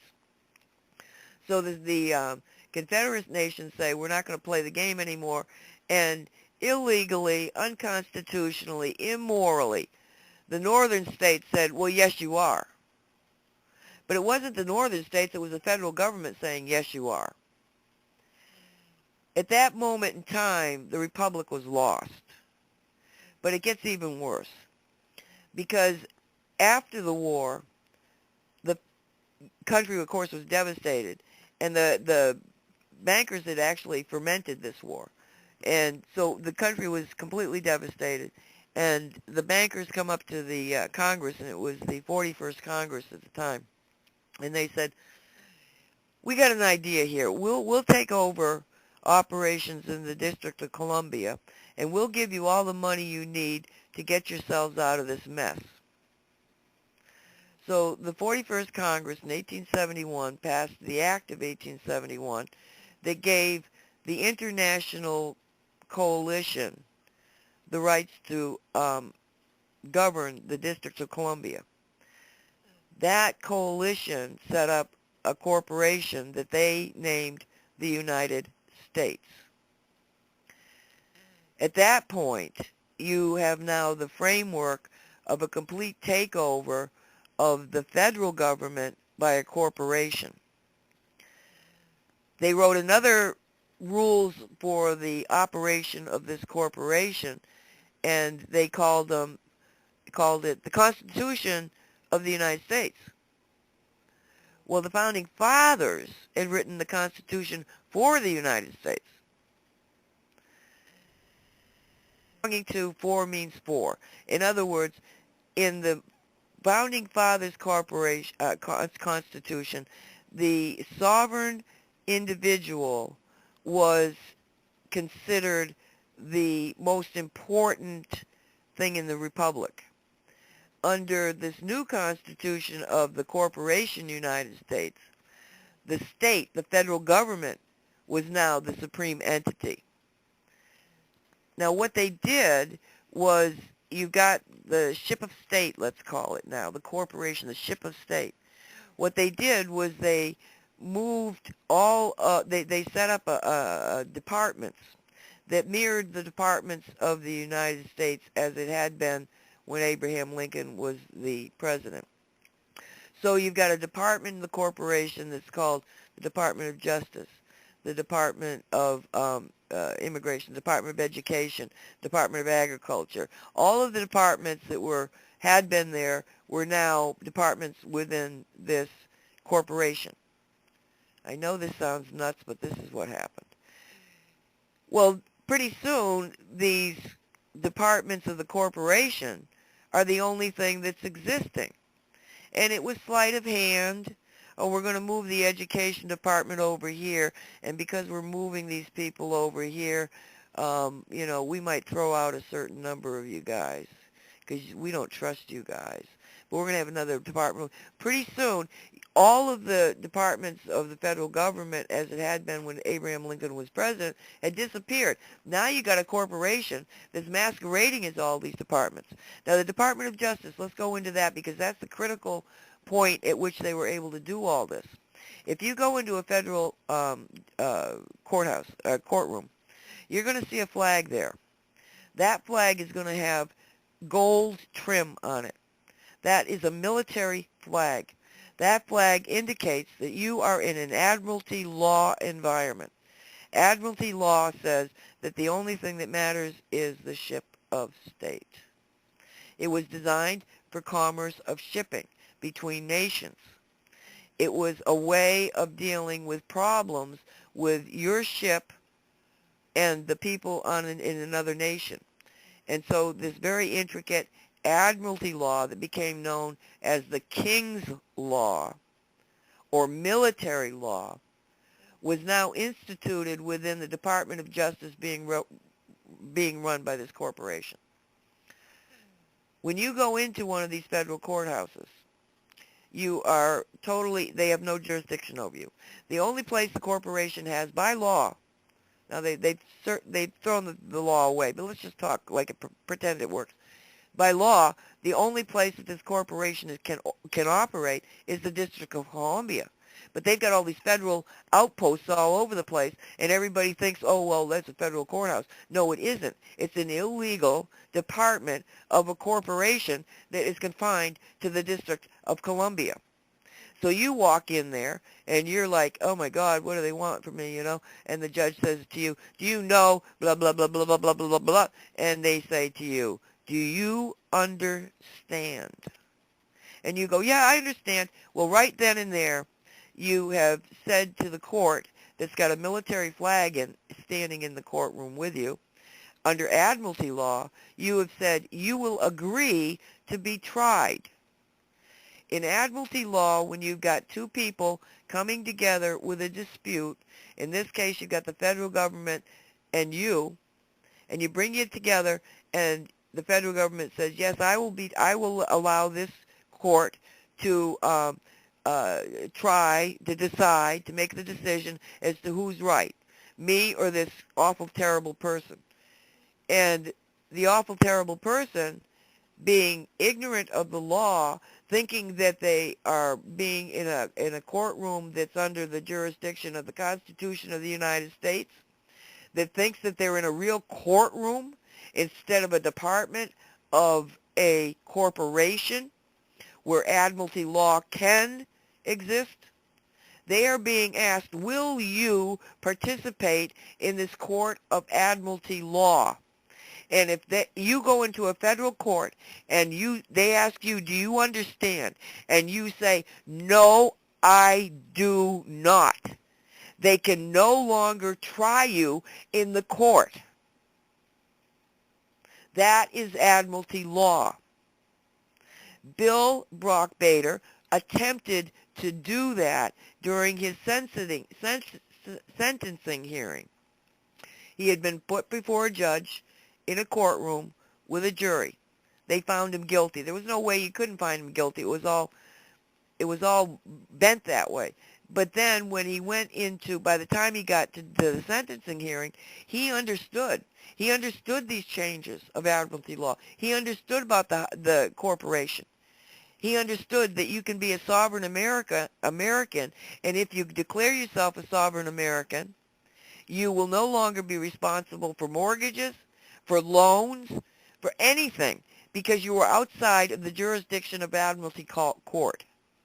Under the Constitution of the corporation, we do not have any inalienable rights. An inalienable right is to drive a car. An inalienable relative right, which we get under the corporation and admiralty law, says, well, you can drive the car if you have a license. Under the Founding Fathers' Constitution, we have inalienable rights to life, liberty, and the pursuit of happiness. Under the Constitution of the corporation, we have relative rights that we can have life, liberty, and the pursuit of happiness as long as you pay taxes, pay tariffs, pay fines, get your licensing, we're not free. It's all relative. So Bill understood this, presented his case. The judge, whether he had it in front of him or not, had access to a 200-page law document that tells a judge of the corporation how to counteract somebody who was coming in under admiralty law, declaring themselves sovereign beings, and that they wouldn't participate in the court. And Bill knew the law, the judge knew the law, they bickered back and forth, back and forth, back and forth, and finally the judge said, I'm going to have a recess. The next day when he came in, he virtually walked in and gave the sentence to Bill, and Bill was like, what the hell happened? What they did was they took the court case where Bill said he would not participate under admiralty law in the sentencing of the case that he considered to be unconstitutional to begin with, the jury trial, And what they did was they closed that out. Okay, closed it out. The man would not agree to be tried. So they closed it out, and when the judge walked in the next day, he walked in and started a new trial under a different case number. And Bill didn't realize what they did to him.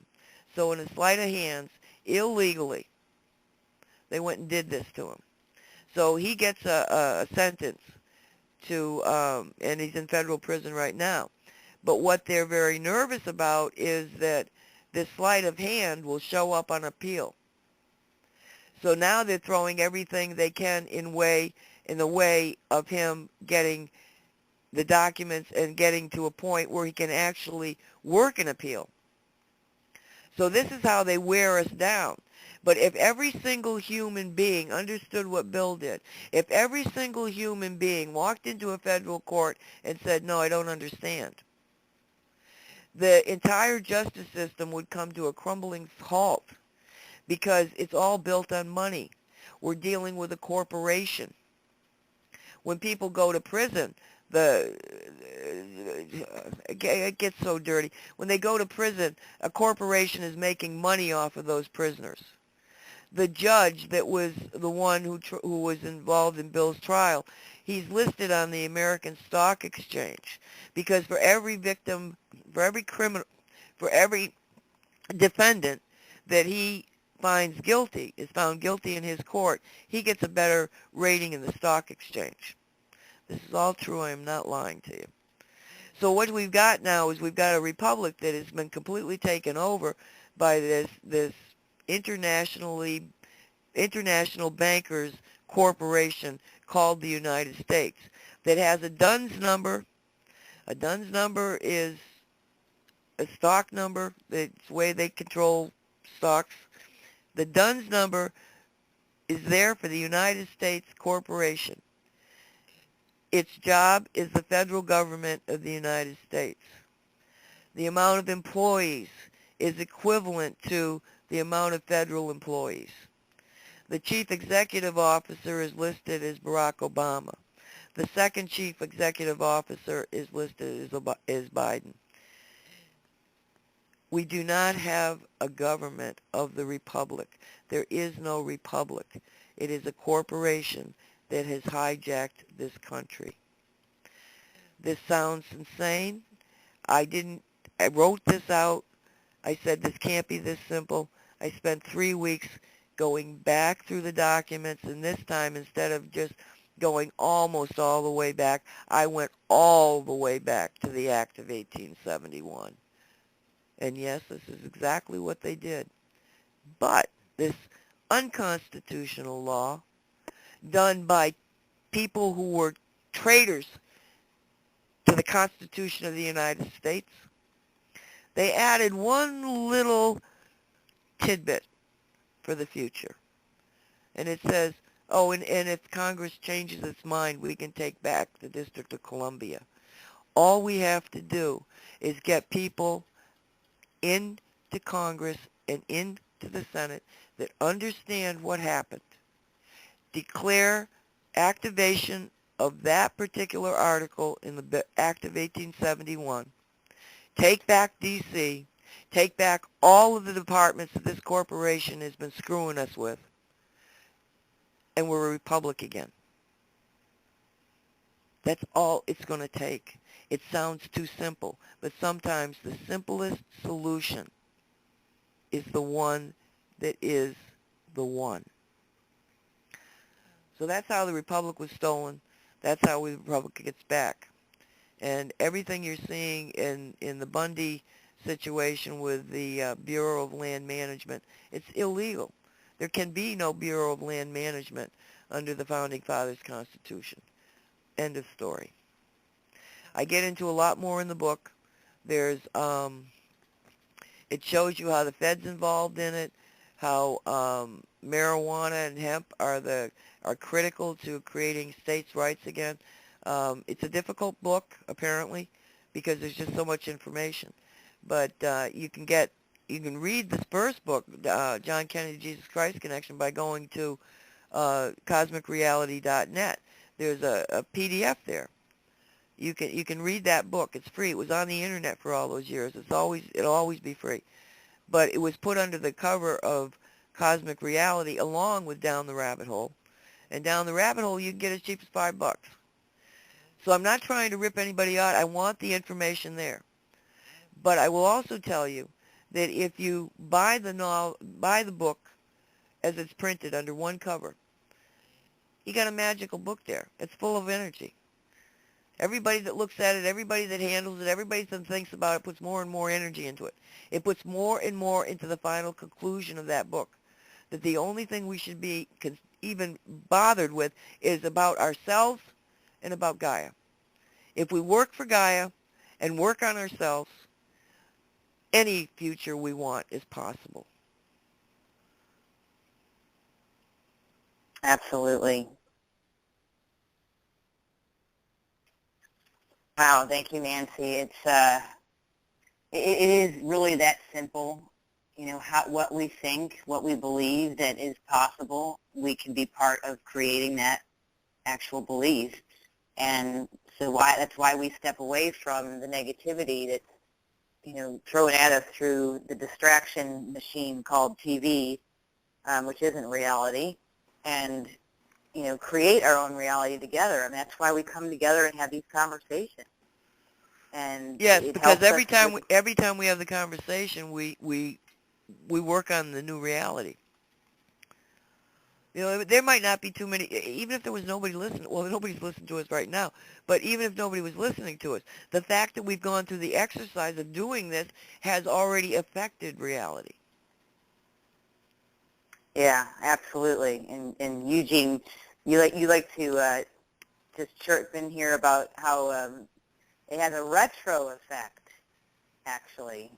I would say that when we open up our heart to kind of do a forgiving act towards others or in any type of situation, it really does have a retroactive effect in the environment, which quite literally changes the present and alters our future course because of that act that essentially is made in our hearts. I mean, we know that, I mean, all the scientific evidence that's out there and really proof shows us that our intention, our belief, and literally the heart is the wellspring of life, so to speak, and it's literally creating and bringing situations around us into our lives. And it's so profound when we really reconnect with these types of situations. But when we see other people operating in a system in which they're not fulfilling this at a capacity which may be optimal for bringing these things into a positive existence for us to be sustainable for future generations, we really kind of, you know, we get into this can of worms that, you know, we want to maintain things for ourselves so we can help other people. And sometimes simply the easiest way that we can bring other people into this understanding is simply by putting it out there in thought form and what is ultimately resonating as a wave, which has been shown to materialize matter. It literally brings situations into our lives. And so, you know, I think that we're really kind of operating in this higher grid that was being spoken of earlier in the interview, Smarkaba and this energetic grid that kind of lays above the earth. And you know, this is a multi-layered dimensional being which we are sitting in and standing on here, and we are all made from it. And so, you know, when I think about how we, you know, have a responsibility towards Gaia, it's really ultimately also a connection back to ourselves. And it's just kind of a cyclical thing that just seems kind of we gravitate towards it. It's a natural course of things. And so I really find a lot of hope in that, personally. Yeah, the more energy we put into accepting Gaia, the stronger she gets. You know, it's as simple as that. It's just acknowledging. It's simultaneously, you know, that empowers us. Exactly. Right. I mean, Shungite's been there for, you know, billions of years, but only now is Gaia releasing her secrets. That's why I call it Gaia's gift. It's like Gaia is giving back to all of us that have been working so hard for her, even when I didn't realize it. You know, I mean, it's really simple. And you see the magic, and that's what I keep trying to tell people. If you just watch the subtleties, you'll see the magic.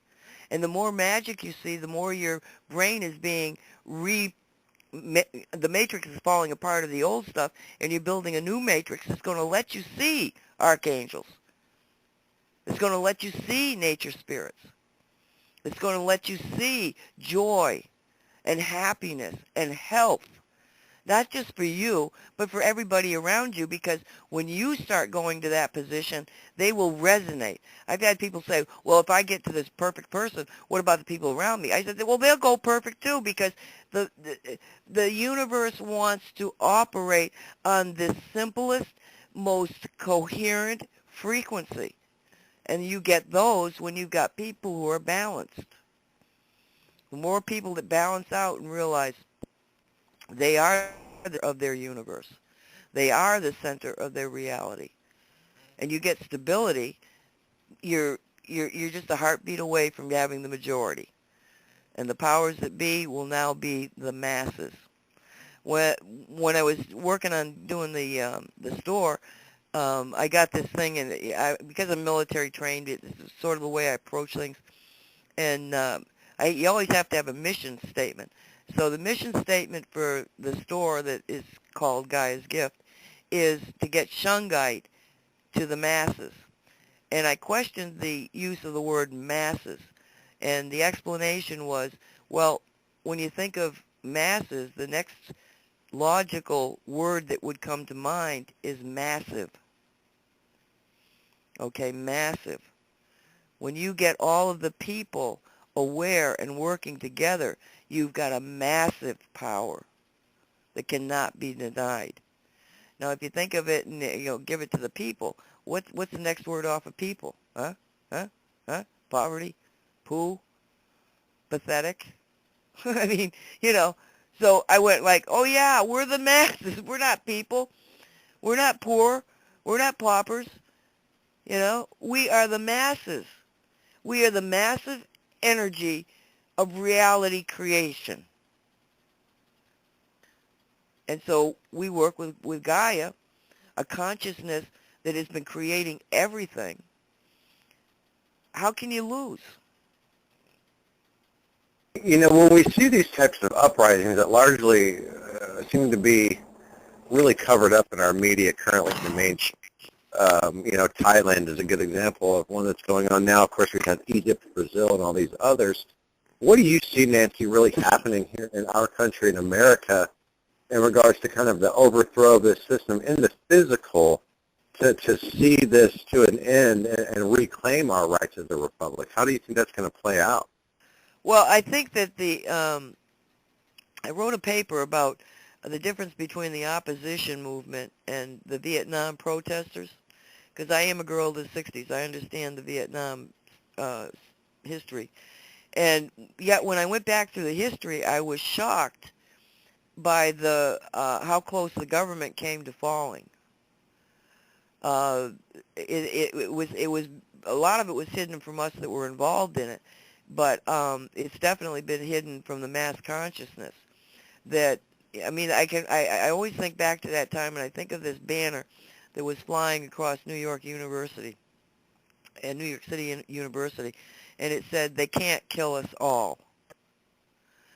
And that became like a mantra to me all my life, is they can't kill us all. The more of us that wake up.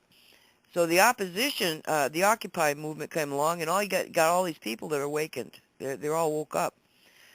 But you hardly ever heard anybody that was speaking coherently and intelligently. You did, but they didn't get much airtime about what was happening. They understood the problem, somebody like you or me.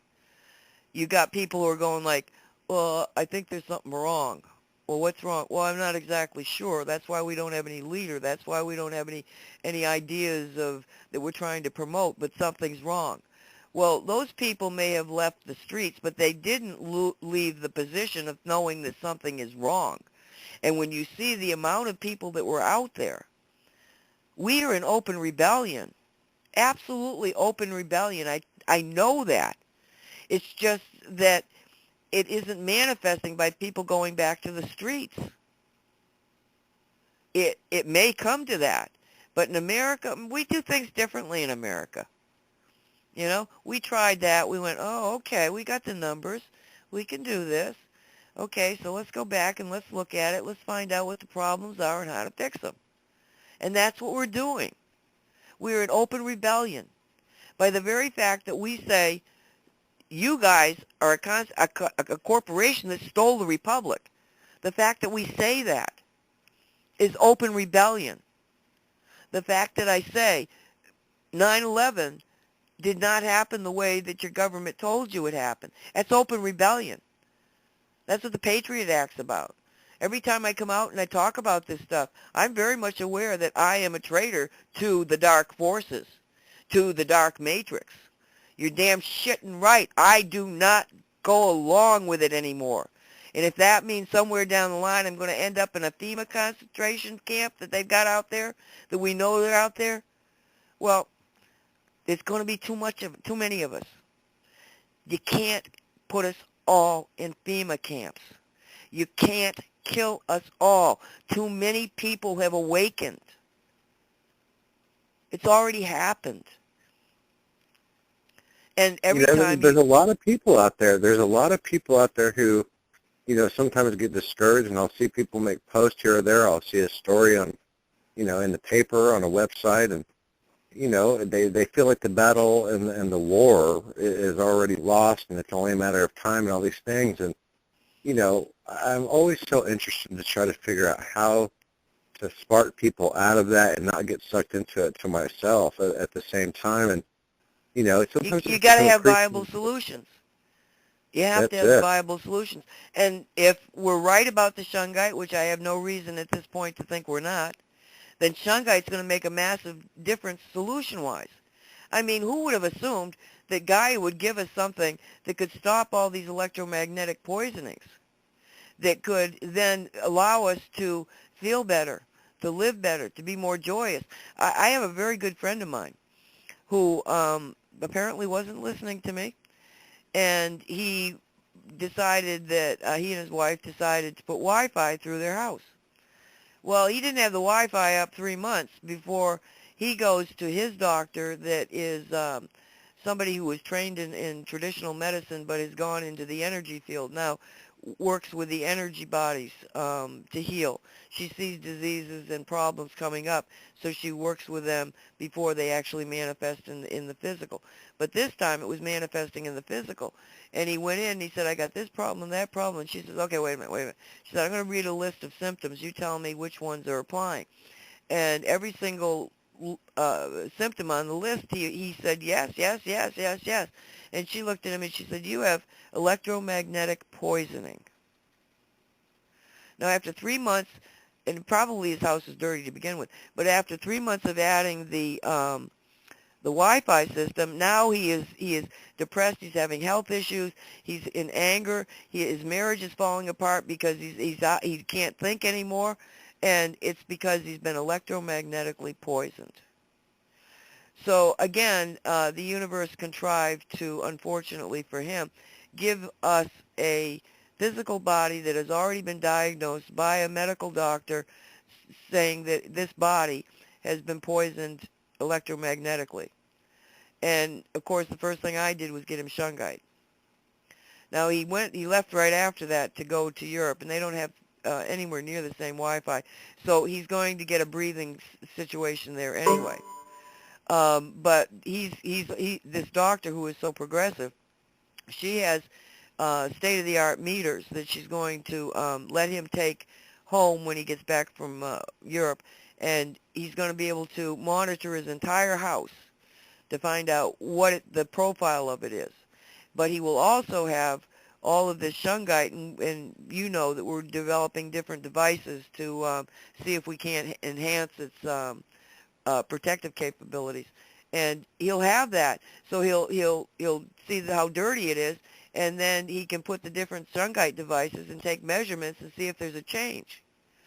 But also, there is no cure for bioelectromagnetic poisoning except to get out of it and hope your system will flush it out, okay, except for Shungite. So if he gets on the Shungite in the way that we'll get him on it, and all of a sudden he goes back and he's been cured of this problem, then we've got another proof of how far Shungite will go.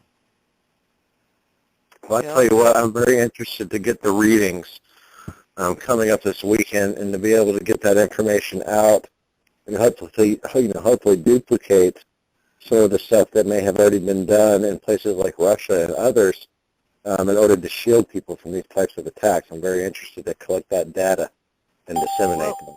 Really it comes down to the fact that the solution is Shungite for this massive problem that there was no solution for. But when I ask the question, what can I give them? And it only takes one person. I'm not somebody special.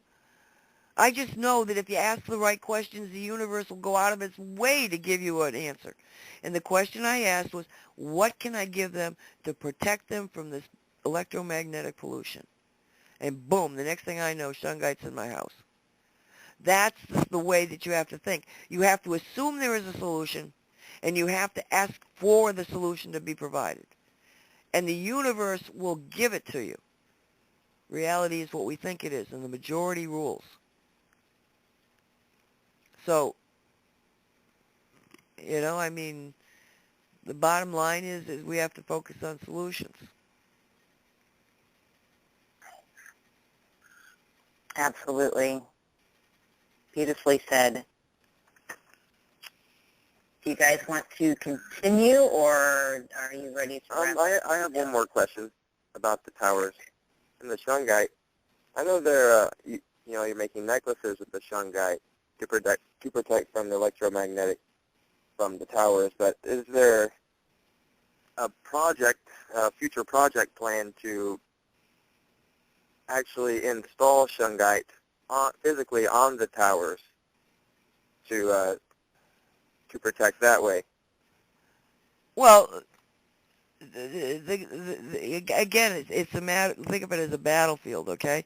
The first thing you have to do is you have to protect the individual. Then you have to protect the individual's home. We know we can do that. We know we can go that far, okay?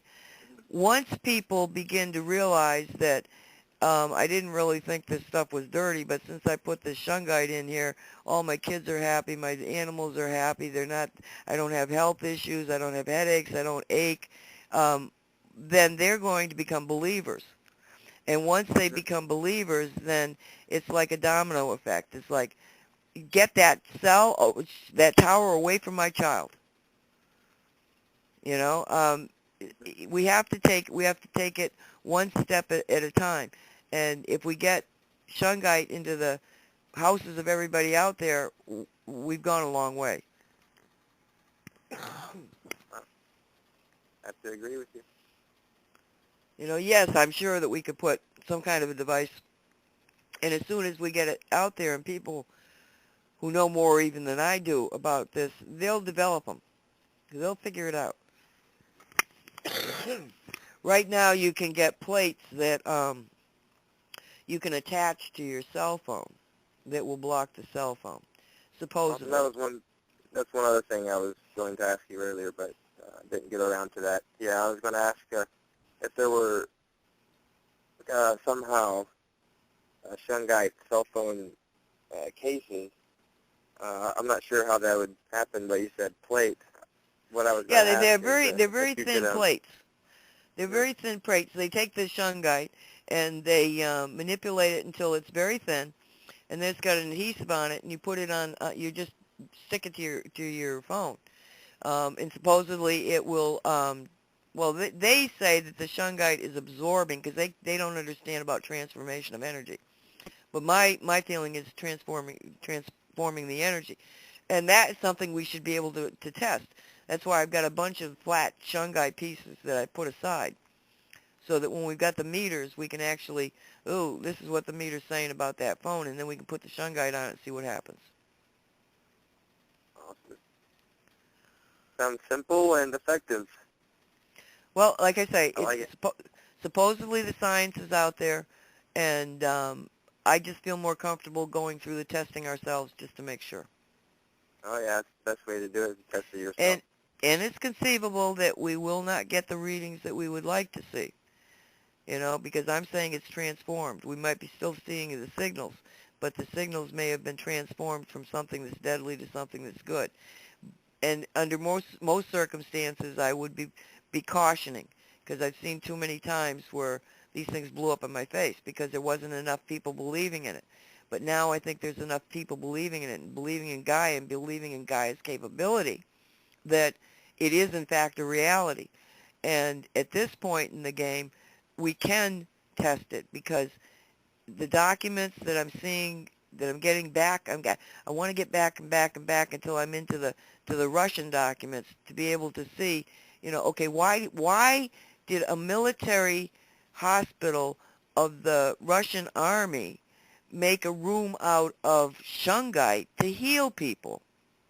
I mean, you got really concrete scientific evidence, and the Russians are much farther into this subject than we're let on here in the West. So they probably have measuring devices that even go beyond what we may have. So all we can do is test it, see if we can't get scientific backup. If we do, well, we'll then get out of the way. If we don't, then we're going to have to work on it some more. People are going to have to do it because they can feel the energies. They understand the faster than light energies. We might be able to meter below faster than light, but we might not be able to see it above. So, no matter what the testing comes out with, I know what it is, and I'm going for it. But I would like to have the testing done, yeah. That's right. Shungite to the masses. That's our solution and our goal. Yep. Yep. A gift from Gaia. I just kind of wanted to touch on something real quick about the connection with Gaia.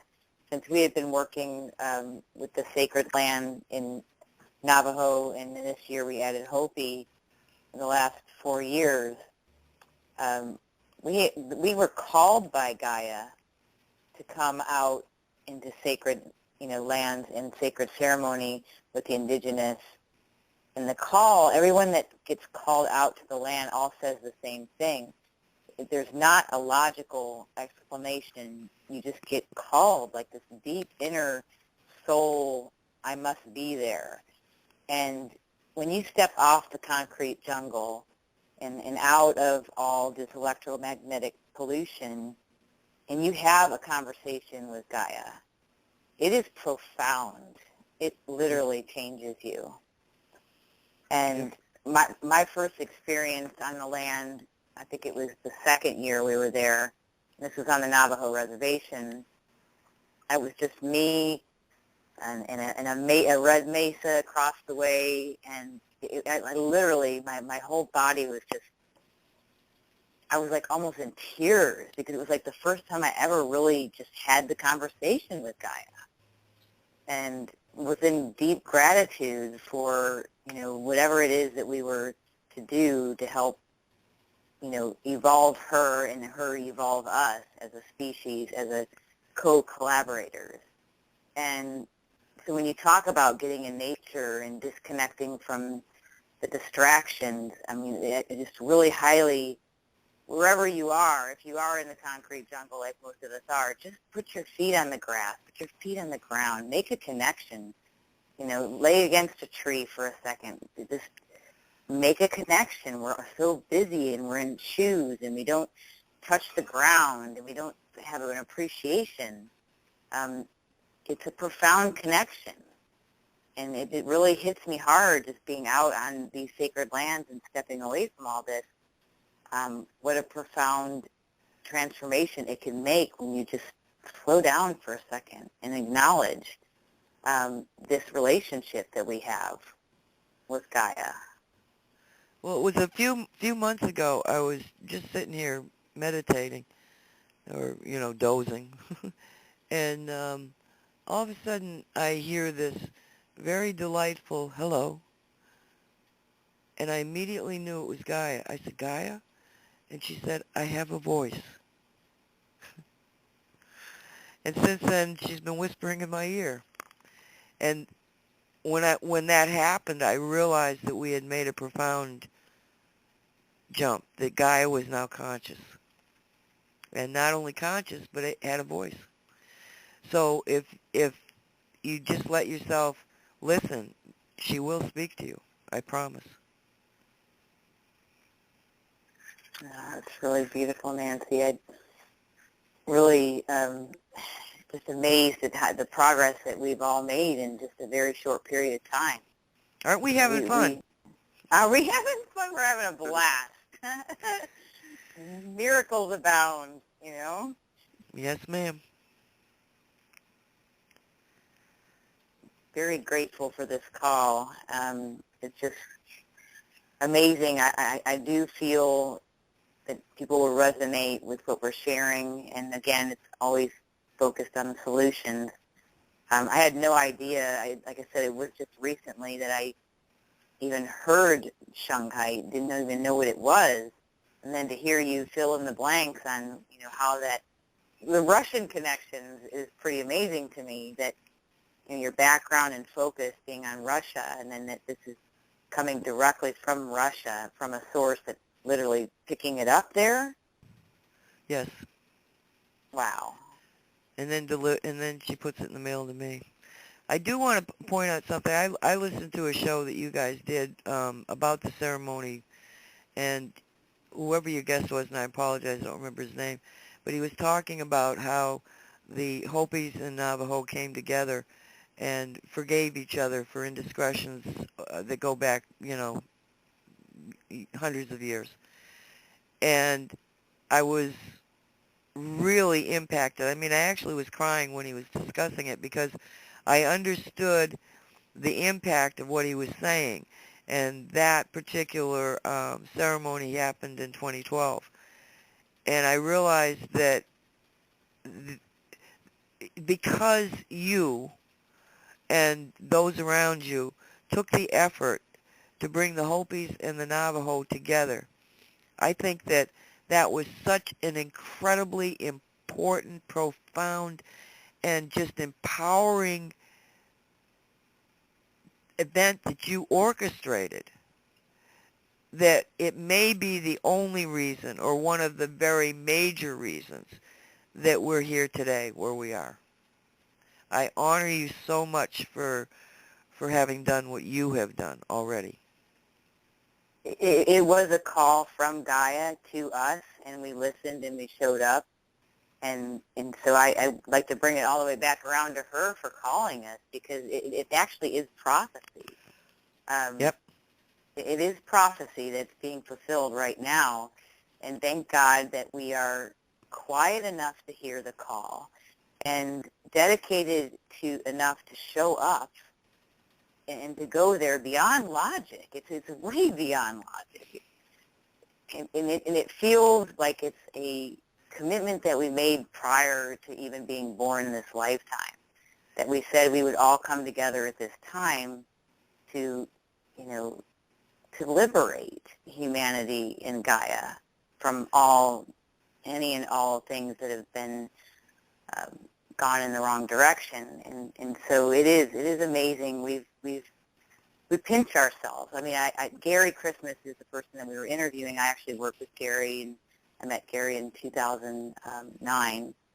And we at the event this year, Gary and I had several moments where we just, like, Gary, if I didn't meet you on that, in El Ranchito in Huntington Beach in 2009, none of us would be sitting here right now. So it's this divine synchronicities and appointments that, that Gaia brings us to help her. I can't, it's hard for me to take any responsibility other than listening and showing up. But that's enough. And the fact of the matter is that when you were saying that it doesn't make any sense, it doesn't make any sense within the constrict of the matrix that's been put into making our reality. In the reality that we are creating now, we follow the whispers of Gaia, and we never have to be afraid. And the magic will happen.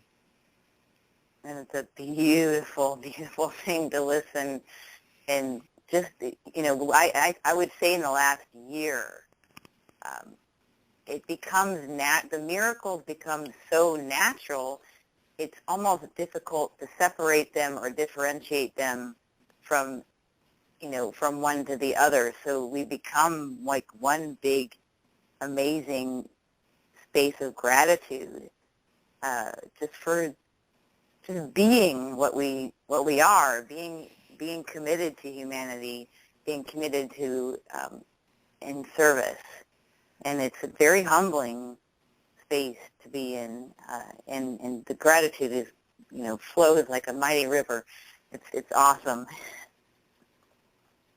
Yep.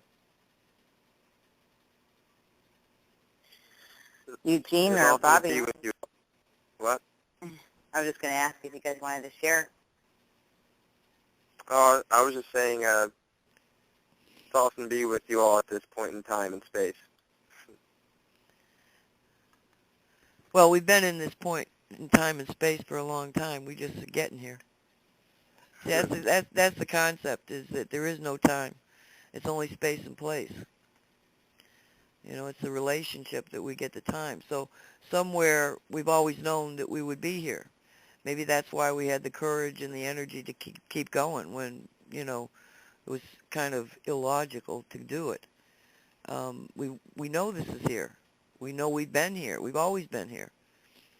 And we've always been fighting. So now we're going to create a new Earth where the potentials are going to be so much greater than we can even imagine. Agreed. I can feel it. I hardly agree with that. I don't know if I missed you guys. I was actually sitting here looking up some documents and found some interesting ones we'll have to touch on the next show. I was doing some research on Shungite here, and I wound up pulling some stuff about neurocognitive control of human machine systems from DARPA, which is interesting, but I'm sure we can do that at another time. But it is very awesome to be with all of you guys here and to reflect on these experiences that we've had and to really, solidify for me personally and just reaffirm those experiences with you guys here is a powerful experience for me, because I look back on all the things and to understand that coincidence is essentially a thought process taking place to bring a situation into my life really makes a lot more sense than just kind of giving into some type of idea that the synchronistic events that I call my life have been some type of just random, chaotic, spew of whatever forces out there coming into my own existence. I think that clearly I have an impact in my environment as an individual, and it's very neat to be able to couple that up with people like yourselves to amplify that. So I just want to thank all you guys for that. Yeah. Eugene, I just have to say something real quick. Eugene and I met on my birthday on Facebook. That's cool. Random does not exist. No, it's rule 4. Chance is a pseudonym for thought.